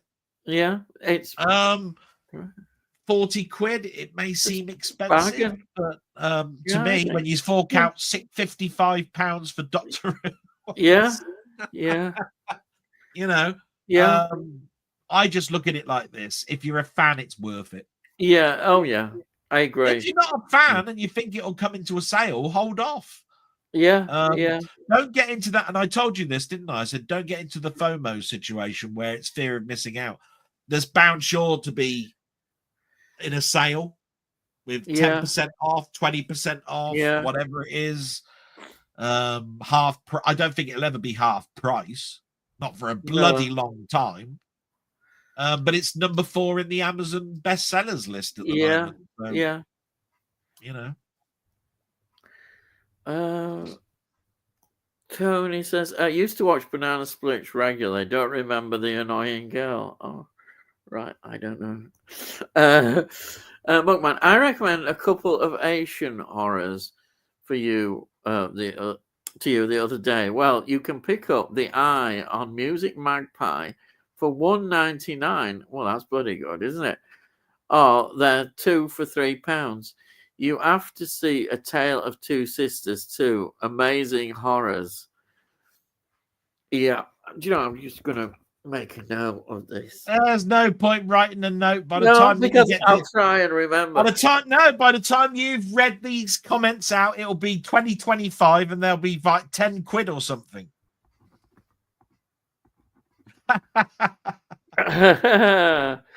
And while you're writing them down, while you're writing them down, I could go on Music Magpie and order those before you even get to it. Cheeky monkey. See, I got my paper already here because I thought it might happen, especially at that price. I mean, $1.99. Well, I'm in. Read. So I've put that down and I'll check them out. Read. And then, Banana Split names. There you are then for you. Drooper, Fleagle, Snorky, and Bingo. Didn't need Google either. There you are. Steve's Gaming. Well, no, Steve is, I'll tell you what, he's an incredibly good person at remembering things. You know, from the 50s, 60s, 70s. All of that sort of stuff. He really is. He's sort of like a walking encyclopedia. He's like a wiki. Yeah. Don't let him. I hope he's not hearing this and getting a big head because he is up north. You know what I mean? But yeah, he is good. It says which is also in the 2 for £3. Oh well. What, the Banana Split? No, those two. Watched an Amicus I'd never seen before this week. The Deadly Bees. I've seen that years ago. Frank Finlay as an homicidal beekeeper breeding killer bees gets bad reviews, but it wasn't too bad. Yeah, it's bad at all. Should have told Michael Caine. Yeah, killer bees, lad.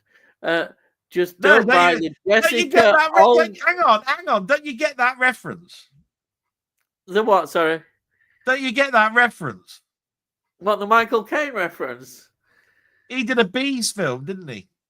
Oh, did he? Did he? In the 70s. Oh, yeah. Don't you remember that the final scene is him traveling with a car into the middle of Shea Stadium with all the bees coming after him? Do you know, I don't remember that. I don't know whether I've seen that. No, that sounds really bad and good. Great Jerry Goldsmith score. It's called The Swarm. It's called The Swarm. Right. Oh, right. I think it's called The Swarm. Yeah, The Swarm. Don't buy the Jessica Alba version in. Oh, right. It's the other one. Well, that's the modern one. Now, I'd have to look up, make sure what year it is, because it doesn't always... well, Jessica Alba will be in the last 20 years, won't it? Yeah. I don't want to get there yet. Jessica Alba version. I have Edward the Seventh with Timothy Weston on network DVD. Good series. Yeah, I just remember it. It was a series I enjoyed. Being Queen Victoria's son who waited years and years to become king, and he was like a playboy sort of prince and had affairs with all sorts of actresses and people like that. And I don't think Victoria had a high opinion of him. And then he was king from 1901 to 1910. So he wasn't king that long, but there we are. 30p. That was my little comment, wasn't it? It was 30 pence. He'd be saying he want a bag of chips with it. I'm going round to Ian's to watch UFO, getting on the bus in the morning. Book kettle on. He's not far away from you see. Yeah. He's not going to do that because it'll cost more than 50 pence to get on the bus. Talking of network, this is Tony says, Spirit Entertainment are reissuing some of their titles. Must have got the rights to titles Old Gold didn't want or couldn't obtain. Also, we've got two companies now doing network releases. All right. Muckman Movies, Criterion. I picked up Lone Star, 310 to Yuma, Repulsion. That's the Polanski one, isn't it? Repulsion, yeah, it's supposed to be good. That the Roaring Twenties that's Cagney, isn't it? Jimmy Cagney. Freaks. Oh wow, Freaks. Todd Browning, and Defending Your Life. I don't know that one. I think I've heard of Defending Your Life. Yeah. I've heard. Obviously, I've heard of 310 to Yuma. Yeah. Yep, I've heard of that. Yeah. Repulsion. It's funny. I was thinking about that earlier on because I don't know, but I was looking at some Polanski films, and that's one I quite fancy actually watching. Got All That Jazz, Pat Garrett and Billy the Kid, and the original Insomnia from US. Oh yeah, that's what you mentioned. Yeah, Insomnia. That's a great film, isn't it? Is that the one with Al Pacino and? No, I don't know. Yeah, I think it's just Al Pacino, isn't it? I know it's the one that's set in Alaska, and it's the Insomnia is because he's a cop, I think, and goes up to Alaska to investigate a murder, and it's light all the time, and he can't get any sleep. That's as I remember it. It's a good film. Oh, that's it. It's Robin Williams. He's in it. He's the villain, playing a straight villain role. Yeah. Oh, Insomnia he is. Yeah. Yeah, that's it's what they call the. He did 3 very dark films. There was there was one setting in a photo. What's it called? The 1 hour photo. 1 hour photo. Insomnia, and there's one other. I think it's called something with Snooki. Yeah. It's about a clown, Snooki. Oh, I've not seen that one. Yeah. And mind you, I'm not a clown fan, so that's probably why. No, but I think it's called The Death of Snooki or something like that. Yeah. Toy says Repulsion is a good one. Oh yeah, Catherine Deneuve's in that. Yeah. That's a big encouragement to get that one. You can get Some Like It Hot in the UK Marilyn box set down. Yeah, we've had a little chat, and it's not the 4K one. Oh right, yeah. I've got my Criterion Some Like It Hot is the 4K. The Forever Marilyn box set. Yeah. And then you've popped up here in 4K, Muckman. There you are. That's right. Yeah. I said we've had a conversation. Yeah. No, just Blu-ray Del. Yeah. You see, he's having conversations, doing all these things, not taking any notice of us. He Also, says, I've "I been have listening to I've been listening to it." everything you've said. Here we are. Criterion one I have is 4K. There you are. And then he's put a thumb up. And then we have got Wee Bob Art. Hello, gents. Not sure when you will see this, but hello anyway. Well, we see it at 10 minutes past 10. Yeah. So we've seen it. Yeah. No, it's just we Bob Art. He always used to put a message in, didn't he, saying, "I'm going to put this here, but it's probably in about 2 hours' time that you'll be reading it out." He says, "I wee man," and Muckman Movies. I've never understood the fascination with Funko Pops. They look like cheap crap. Well, they are. They are Designed to make loads of money. Loads of money. Yes. What's the big thing about Funko Pop? They don't look like anything too special, in my opinion. No, they're well worth a rant, aren't they? Yeah. I like I said, it's each to their own. But what I'm just trying to say is that some people are so, I've got to keep it mint and all of this sort of stuff. They are popular. I mean, I just wondered to myself, how do you know that you're just not buying the exact same thing with a different piece of cloth around it? I mean, you see shelves and shelves of them. Well, I see on these videos when people are going around, and is it HMV or somewhere, and they just have stacks of buggers. But people must be buying them. I suppose somebody. I have not. The one thing though, I have not seen a Funko only shop. No, I'm surprised. And when you go into somewhere like Forbidden Planet and all of that sort of stuff, they have got rows of them, right? Rows of them. Yeah. But I haven't seen a Funko only shop. Yeah. I know there are people who do like them, so we're not getting. If you like them, fair enough. It's each to their own. It's just that it's just one of those things where I said, look, when you get to something like the 27th Luke Skywalker that basically just turns around and says he's in his Death Star, he's in his I don't know, Obi-Wan Kenobi cloak edition or something. I'm just turning around and going, because there's bound sure to be a Luke Skywalker in his Spider-Man costume, right? And I'm going, what?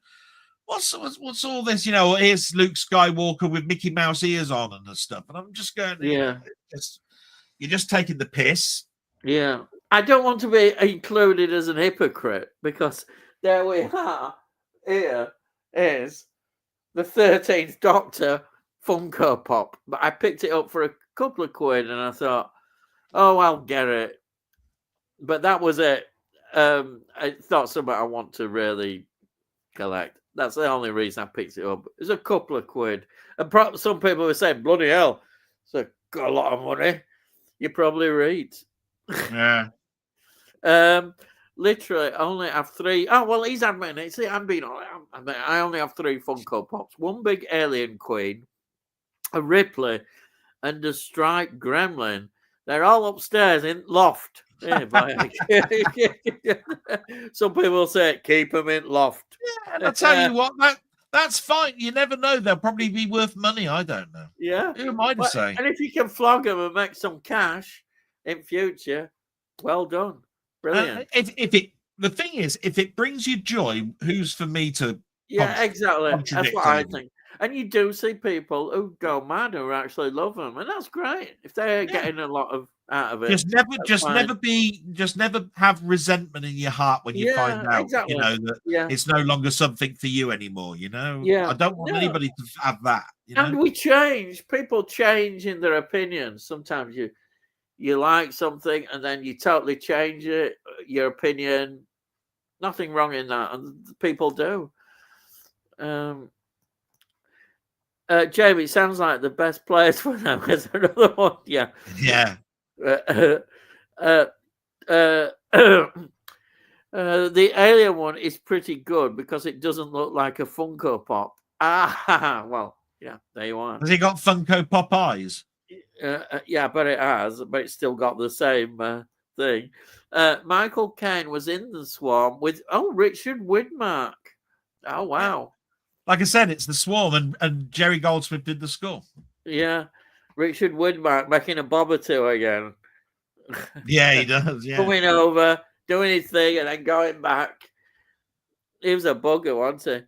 It's 2002, famous. It's yeah. famous what Michael Caine said. He just turned, because they asked him. They said, "You know, you did a couple of bad films in the 70s. One of them is The Swarm. Didn't you get an inkling that when you're making a bad film?" And he turned around and he said, "Well, I did get an inkling when I had 10,000 bees doing bee poo all over me. I did think, yeah, that I might have there might be an inkling here that the film's bad."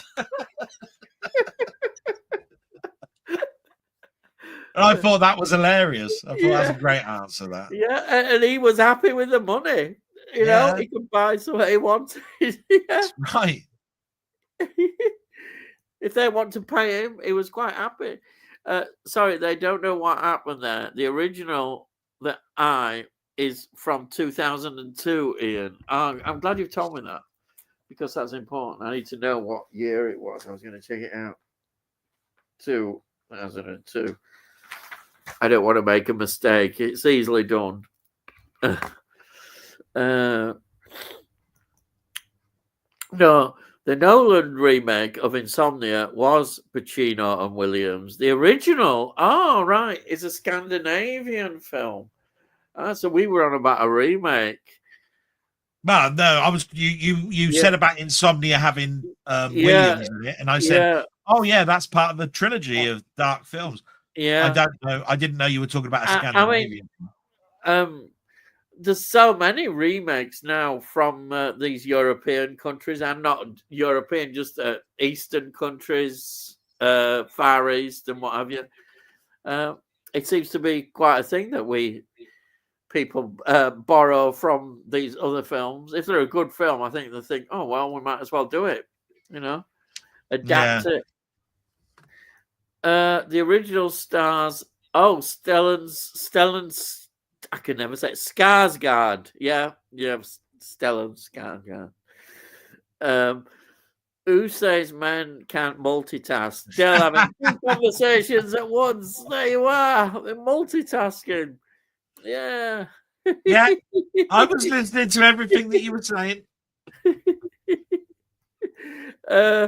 Just saw Stellan Skarsgård last night. Evil Saxon warlord in King Arthur. Oh God, yeah, I've got that to watch actually. It's in my 2004 with Clive Owen and Keira Knightley. Good version of the legend, set the times of the Roman exit from Britain. Yeah, it's something I must get around. I will get around to watching. Yeah.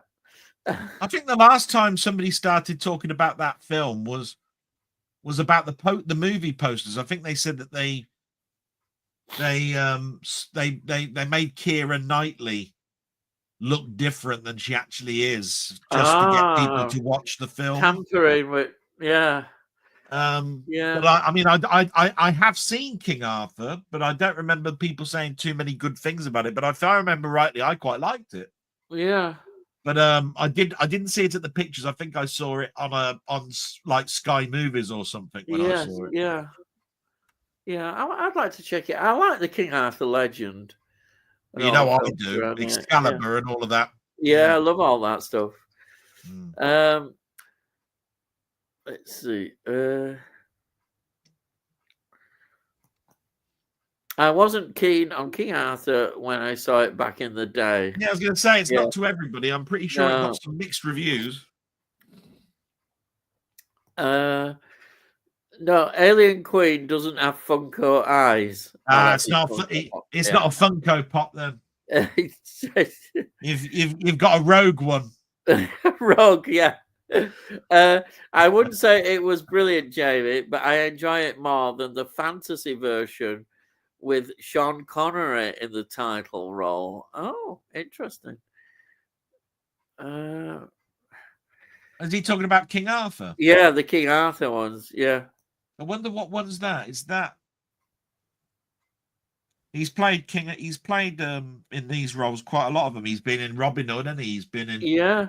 He's been Yes. in Yeah. Marilyn and Robin Hood. He's been in. Yeah. Christ. Oh, okay. And Anyway, he says okay. Excalibur is my favorite King Arthur series film. Obviously, Monty Python, The Holy Grail is my It's favorite. my favorite. Well, yeah, we can't argue with that, can we? Yeah, I like Excalibur a lot myself, and Delboy did a review of it, and here we are. I've reached to a point. Well, if you haven't subscribed to Delboy's channel, please subscribe. He does, as well as the famous blog, he does loads of other things. These game things. If you're interested in games, then you'll love it. And also, it does these reviews, film reviews as well. Brilliant film reviews. So please go along and have a look at his channel if you haven't. It's a great channel, seriously. It's very nice. Thank you very much. Let's see now. And the link to his channel is in the description. So if you look at the description, you'll find the link. And he's probably put in, which I always forget, he's got some Discord link, I think, that he puts in sometimes. If you haven't, you can put it in, Delboy. I'm just very grateful to be here. Thank you very much, Ian, as always.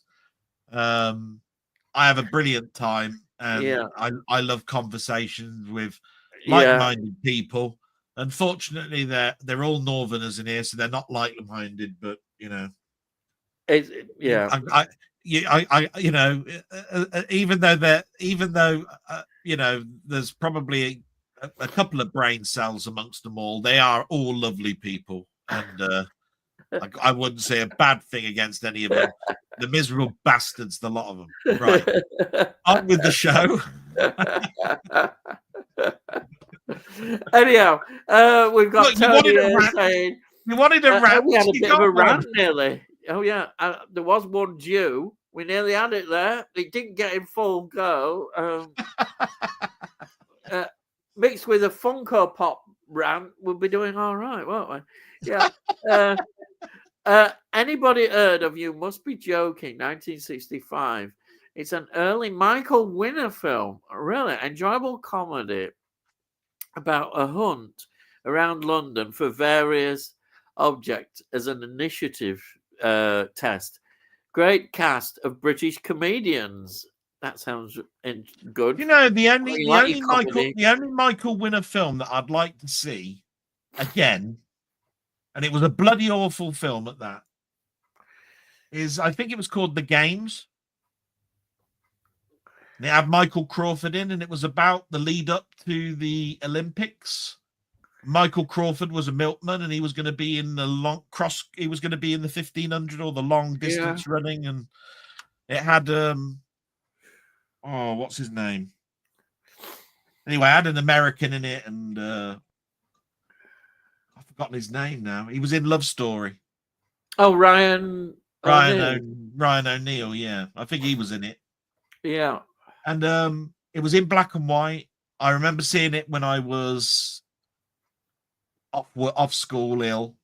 It was on during and I remember thinking this is a good film, and then later on you find out, oh no, it's a pretty bad film, and I haven't seen it in years, and I just have a fond memory of it, and I'm pretty sure if I did actually get to watch it again, it'd be shit.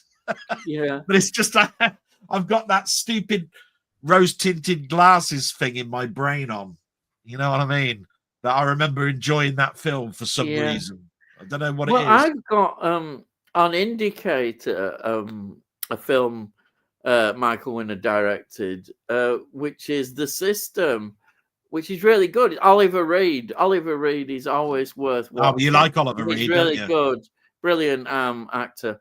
And The System, check it out on the Indicator. I really liked it. Excellent. It's sort of a gang kind of, well, not a gang really. It's about every year at a resort, these lads get together and basically trying to get as many girls as they can and quite conning them in a way. And it's really good. It's really good because you get a lot of good location shots, and seeing location shots at 1960s is fantastic, especially of a seaside place as well. Anyhow, Yeah. I've gone on there a bit. Yeah, I'm going to the next one. Muckman, nope, not a big fan of Michael Winner films, to be honest. I like Death Wish. What's wrong with Death Wish?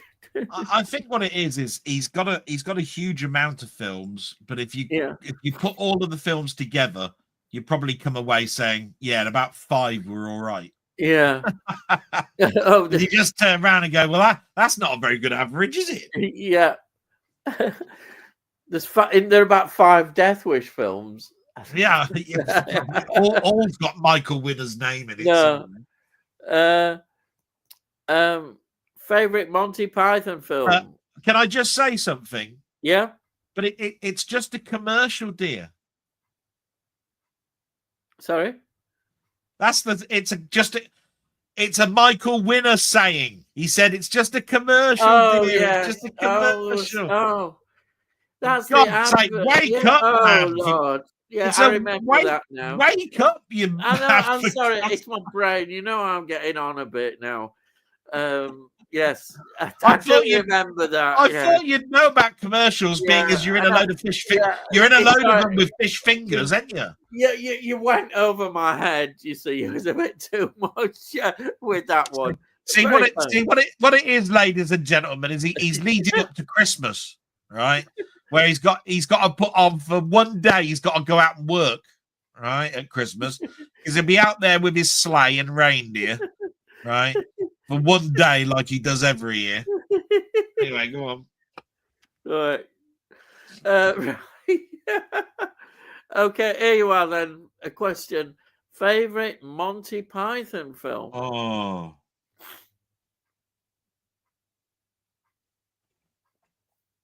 Yeah, it's probably The Holy Grail. But I do like Life of Brian. Yeah. And now for something completely different.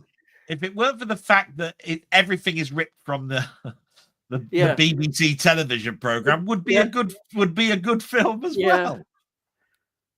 I think I'm going to say The Meaning of Life. I like The Meaning it of Life. I'll tell you what I like about The Meaning of Life. I love it. The thing I like about The Meaning of Life is it's got the best songs of all of them. Yeah. Oh, yeah. That's it. Every sperm is sacred. There's, you know, the universe song, isn't there? You know, and there's some brilliant ones. Absolutely brilliant. I just love it. It's good. But I think it's fair to say they're all enjoyable. They all are. They are. They're all good. And A Life of Brian is fantastic. It's so spot on. And I love the fact that the religious people didn't understand what it was about at all. Yeah. They didn't really get it. And I quite like the fact that they were ban it and all that kind of stuff. They had no idea whatsoever. Oh dear. I'm not a particular fan of his, but enjoy a few of his early efforts. Oh, I think that's Michael Winner. Yeah. First Night is the Sean Connery film, Del. Yeah, I got confused over which one we were talking about. Yeah. You see, I mean, he's been dressed up as a monk, hasn't he? With when he was in that film about the rose, isn't it? The Name of the Rose or something. And he's been in so many sorts. He's been in so many sort of like period piece type things. Yeah, that one with the monks is good. I mean, I remember. I mean, I was talking the other day actually to somebody about Zardoz, and he didn't know what the hell I was talking about. Oh yeah, Zardoz. Yeah, and that came about because in the blog somebody said, "Can you name 5 stupid costumes or something?" People have Zardoz has to go down as well. Well, if you want to see Sean Connery in a nappy, Zardoz is, you know, a weird film. Yeah. Oh dear. There's no what you can say about it. Anyhow, Mugman Movie says Stuart George was challenged to do a 6-film festival in a certain genre or topic. What would you choose for a film festival curation? Blimey, Well, that means you've yours got would to be choose 6 films. yours would be Hammer Horror, wouldn't it? Well, there's all sorts going to be. I think I can get around. Let me think. Yeah, I think mine's going to be horror. But yeah, but No, wouldn't it be? I'd like to. I think if I was going to do one, I'd like to do one that I can show kind of the history of horror, in a broad sense. Well, the reason I said because it's a 6 Yeah. film and it's a topic or a genre. Yeah. Horror would be very, very broad. Hammer Horror would knock it down to just No, what you I know enjoy, Hammer. I wouldn't it? could do a Hammer horror if you want me to do 6 Hammer horror films. I could. I mean, do mine would be Laurel and Hardy. Yeah, you could do that. Do you think I should do Hammer then? Shall I do Hammer? I think I tell you what. I asked one person a long time ago. Can you deliberate and reason what is a quintessential vampire film? What makes a quintessential vampire film? Now, the person that I spoke to said, I wouldn't do it because, and I totally get the reason. He said, I wouldn't do it because people would listen to what I said and then would basically quote me by saying, this is you, because you said this, I thought this is the quintessential vampire films, but there are much better vampire films than there are. Because so many people have mentioned things like Lost Boys, Near Dark, and then you've got Dracula, and you've got Bram Stoker's Dracula, and you've got all of these different vampire films. But I want to know what makes a quintessential what do you have to make the best vampire film? Does it have to have Dracula in it? Does it have to have the lore of vampirism in it? Like about garlic and sunlight and crosses, and all of this sort of stuff? Or is the best vampire film out there just about having big fangs and sucking blood? That's a very good debate. Very good debate. And I reckon you could probably debate that for 2 or 3 hours. Yeah. I'll tell you what I'll do. I'll do 6 Hammer films then. Hammer horror films. I'll do obviously the first one, which is in any horror list. If you were listening all-time horror films, The Devil Rides Out is there. It's up there with Suspiria and Exorcist. But in Hammer, I'll put Devil Rides Out. Then I will do The Witches. Again, I've picked that quite deliberately because it's set in the present day. It's not a gothic horror film, and it's brilliant. Then, of course, I'm going to choose. I think I've got to choose it. I love it. Countess Dracula with Ingrid Pitt. Now, here's an interesting thing. And now you compare this with the film we were talking about at the beginning. And this is about aging, because she's killing her victims and so that she can stay young. Well, yeah, she needs blood from virgins, doesn't she? That's right. And it's brilliant. I love that. I love the whole thing. And that to me is complete great fun. So I put Countess Dracula, so that's 3. And I will put also The Curse of Frankenstein, the very first one, and the very first Dracula. I'll put that. And then I know what I'll put. Hands of the Ripper, because it's very different take on Jack the Ripper. Very different, and it's great. But there are more. I could have done more, but I've had to just choose them. So they're my 6 I would choose. Brilliant. In a film festival. That's great. Right. So what would you like to do then? Oh, I didn't know I had to name and do it now. Oh, I don't know. I mean, I mean, I'm not what area would you like to do? Comedy, well, Laurel and Hardy. like I said, if it was me and I had to deliberate anything, I'd probably do Laurel and Hardy. That's it. Yeah, perfect. But I mean, if you wanted to name, trouble is that I'm not thinking about all the titles. You know, I mean, I've mentioned the music box and all of that sort of stuff. But what all I was getting at is that's what I'd probably choose, because without having to go to all my books, I could probably do justice to that. Yeah. But if you were to ask me right now to talk about it, I'd probably do the films of Star Trek.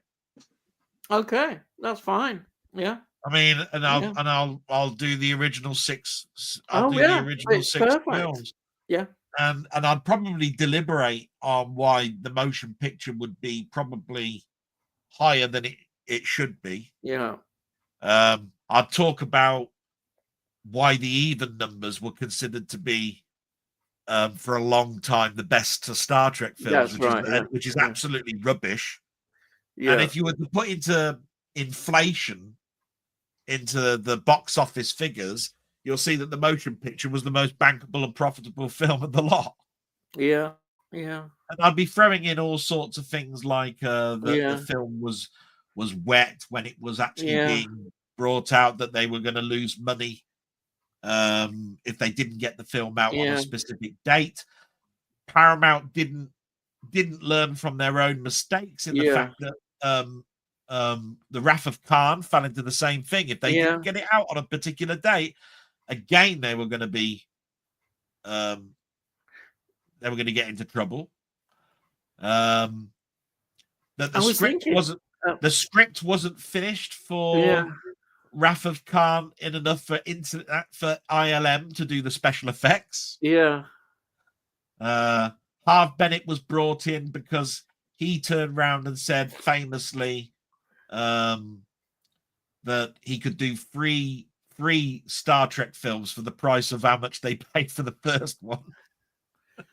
Yeah, that would go.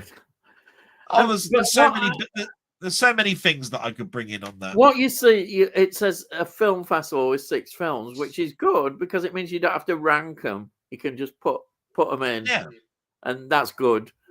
Yeah. But that's a good choice. That's a very good choice. James Horner only wanted $10,000 to do the score to the second film. What else? Let me think. I'm just giving you snippets and snippets and snippets of stuff that I've had in my head for years and years and years.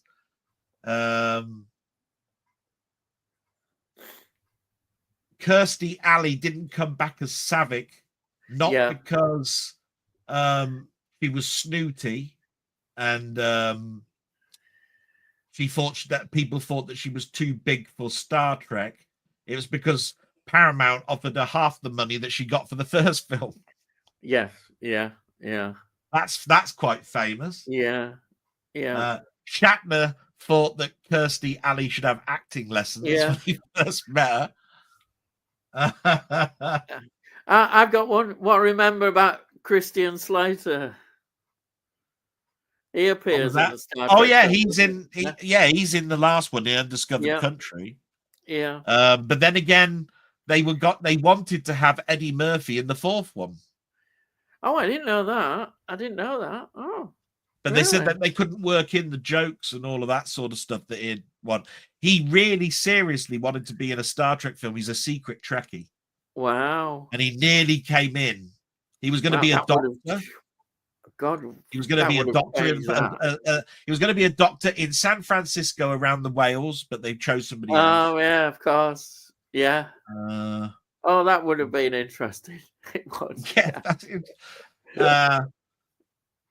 The script went through 20 rewrites for the 5th film, The Final Frontier, and that's what people. The special effects were not finished even at the time of release. Yeah. And Industrial Light and Magic had to use the same model that they'd used in the second film because the Enterprise at the time was semi-broken, which is why it looks totally white, out of place.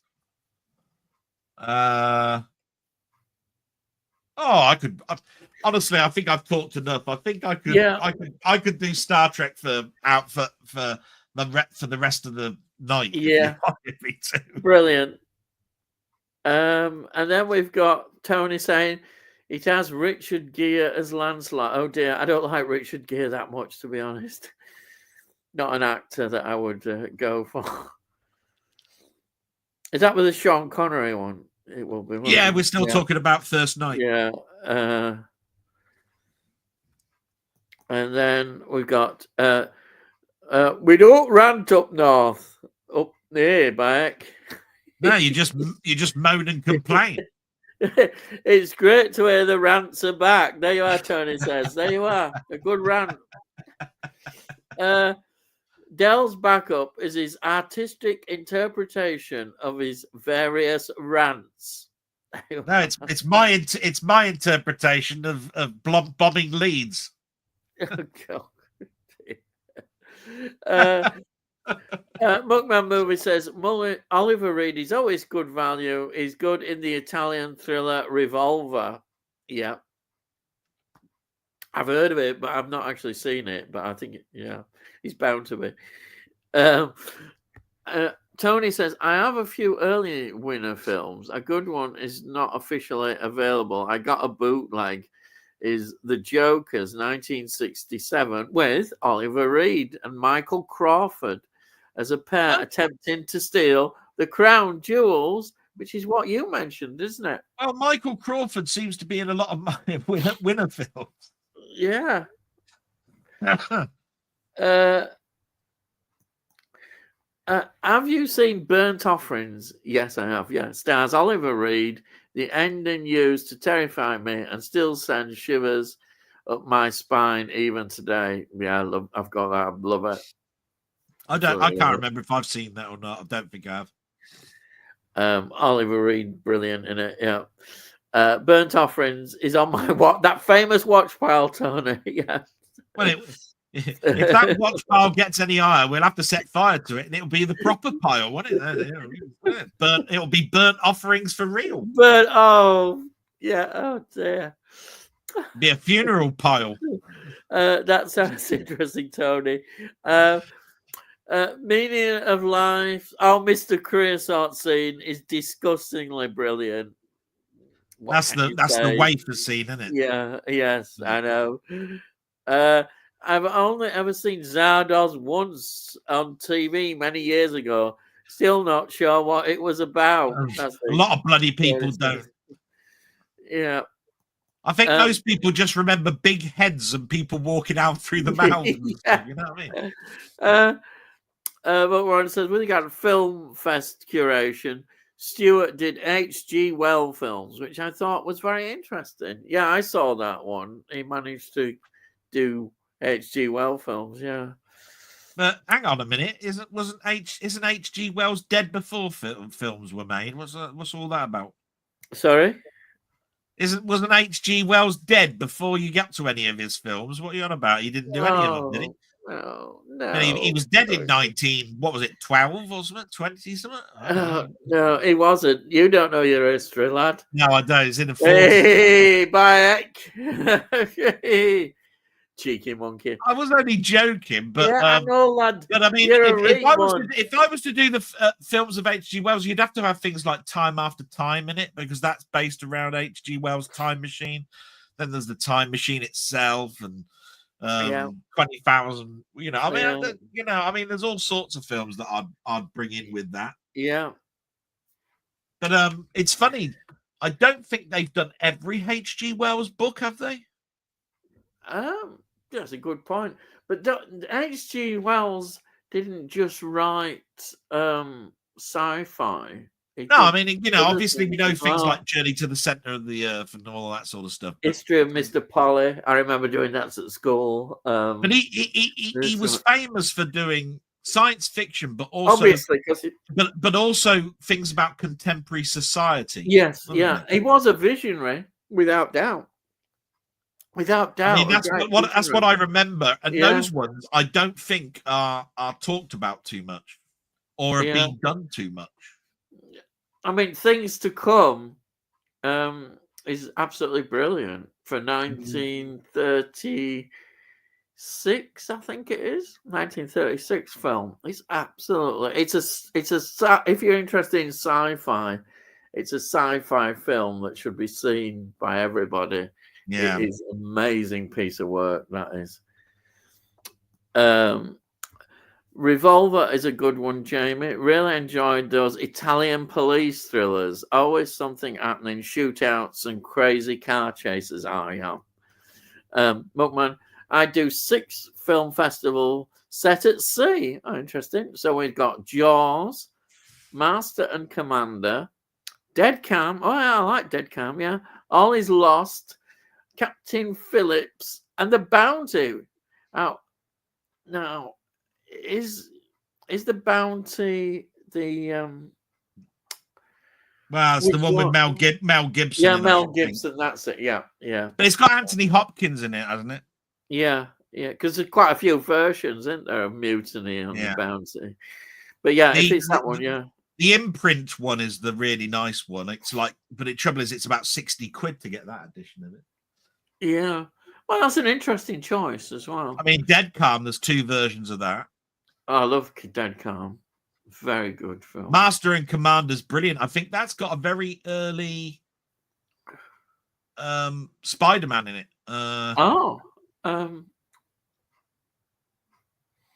You know, Christ. It's a good historical sea drama, isn't it, Master and Commander? Oh yeah, I mean we all know it's got Gladiator himself. Yeah. You know, Russell. Yeah. You know. But Jaws, obviously, brilliant. Yeah. Captain Phillips with Tom Hanks. I mean, that's right. Yeah. Yeah. I bought that as a steelbook actually. Only a couple of months and back.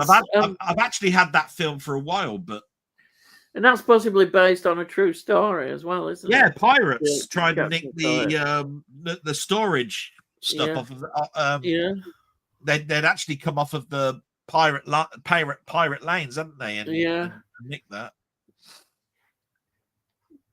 That's actually very good, Muckman. I'm looking forward to you doing that now. Yeah, it's a good 6 film festival. And then he's got Tony with his thumbs up. I'd have, this is Tony, 6 British crime thrillers of the 60s and 70s. So here we go. We got Get Carter, Robbery. Oh yeah, I thought you'd have Robbery. Both Sweeney films, yes. Frenzy and Villain. Fantastic films. Frenzy, wow, what Frenzy is amazing. Well, I'm going to turn around and say that's cheating. 2 Sweeney films, you can only have 1. Frenzy, what a film! Yeah, it is. And then again, I'm sort of like you know, I mean, I'm a big Hitchcock fan, so I'm bound sure to say that, aren't I? Get Carter. I mean, Christ. Richard Burton in Villain. Wow, that's another great role. So they're all good films. Robbery, Stanley Baker. You can't get better than that. Absolutely fantastic. Yeah, great films there. Good Fest, Tony. Not Long Good Friday. I could see that one. Yeah, possibly. Yes, if I could have had more than 6. Italian Job too. Yeah. Muckman Movies. Is the Crying Game classed as British? Can't remember where it's set. I don't know. Well, this is what I have to say about that. Why is it where it's being set? Take it away from being British. Yeah. Because the Crying Game, doesn't that have Hoskins in it? Oh. No, I don't know. It's that lady boy thing, isn't it? Is it? Oh, Crying Game, isn't it? Am I thinking of something else? I don't know. Isn't that one who plays the isn't that? Am I thinking of the one where it's got the boy that was in Stargate, the film? I don't know. I'll shut up now. Yeah, I don't know. Oh wait, Monkman here says, is it Northern Ireland? I presume that is. I just don't think it matters where it's set if it's a British class film. Yeah. Vangelis did the score to Chariots of Fire. Chariots of Fire is set in England, but it's all about the Olympics in France, isn't it? Yeah. So does that make it therefore not a British film? Yeah. Never seen it, Jamie. I know it's related to the Troubles. Yeah. Yeah. I'm probably thinking of the wrong film. Quite an interesting Northern Ireland's Troubles set film is Cal, and I've seen that one with Helen Mirren, music by Mark Knopfler. Yeah, Cal is very good. By the way, just before we get into any troubles, Muckman's put Mona Lisa has Hoskins in. It's not what I was talking about. It's the guy that was in Stargate, and you find out later on that it's a woman dressed up as a bloke. Oh, all right. It's a bloke dressed up as a woman. Yeah. And I remember that the famous thing is that he was that lad was then Ra in Stargate, the film. Oh, right. Yeah. That's all. Muckman Movies, I might have to replace the bounty with Waterworld because I don't own the bounty. Oh, you can keep it in if you want, even if you don't own. You can have my DVD copy of the bounty. I've got 2 copies. 71 is a brilliant Northern Ireland's Trouble film. I really recommend that one if you've not seen it. No, Mona Lisa as Hoskins. It's Stephen Ray in Crying Games. Yeah, that's what you were mentioning. Jay Davison with this guy in Stargate. Yeah, that's all right. So it's the Stargate, Crying Game, Ra. He was Ra, blah blah blah. And then we've got to the last comment. Tony says, "Yes, I have 71, Jamie. It was good. No, one never mentioned is Hennessy, 1975, with Rod Steiger attempting to blow up Parliament. Really, Guy Fawkes style." Because his family is shot by British troops in Northern Ireland. I've never heard of that one. Intriguing, though, that. I've got another comment. It's not easily found. I think it's on Warner Archive. All right. Well, thank you. Thank you, everyone. I've got a thought, by the way, before we go. Oh, wait, sorry, some more. Because we haven't talked an awful lot. The Penguin is finished. Right. Oops, that sounds good to me. As a whole, the Penguin, it was all right, but I tell you what, £45 to buy the box set. It's the rant. The rant is coming. No, I was just saying that I think that's a bit much. And I've just started watching the Nautilus, which is supposed to be 20,000 Leagues Under the Sea. It's on. I think it's on. I've heard of that. Prime. Yeah. They've got all 10 episodes. I watched the first 2, and I tell you what, the one thing about it is the British don't half come off bad in that. Oh, wow! Right. Apparently, the British invented the Nautilus, lost it, and then because they want to rule the sea, they've invented a dreadnought to go after the Nautilus, and it's actually Indian people that stole the Nautilus and are keeping it so that they can go after the gold. I was going, can you make the British look any worse, right, in this? It's the rant. The rant coming. Does everybody have to take pot? Does everybody have to take pot shots at the British? Yes. Is all I'm getting at. We're not having it. I'm just going, bloody hell. Yeah. You know, I'm just saying it's an interesting concept, the Nautilus. I'm still watching it, but I must admit, I just felt bad to be British when I was watching it. Yeah. I mean, I thought it was bad when, you know, the Nautilus was invented by Nemo, right? This whole thing is actually a British conspiracy. And then we were now designing submarines in the Victorian era to control the Indian, to control the Indian tea lanes. Bloody hell. Yeah. All just so you can have your Yorkshire tea. Well, as far as I'm concerned, stick your Yorkshire tea. I don't want the Nautilus coming into it. Rant over. Yorkshire tea down the lad. And then we've got Muckman Movie saying, "Good job, Tony and I were here tonight. It'd be an early night otherwise." I thought you were going to say an early bath, like, "Hey, Mike, early bath." Well, the one thing I've got to say about it is I'm always happy to be here, and I'm really happy that people are in here watching us. We do know that other stuff goes on other channels and all of that sort of stuff. But I tell you what, we said it at the very beginning. We'd be here anyway.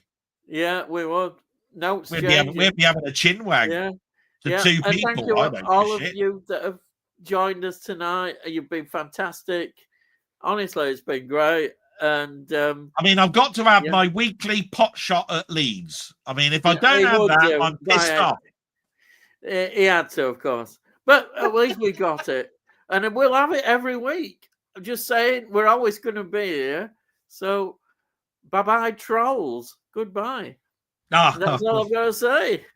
And thank you, everybody. And thank you, Delboy, as usual, for being here. Fantastic. We've really enjoyed it. And thank you, every one of you. There's 7 people at the moment watching.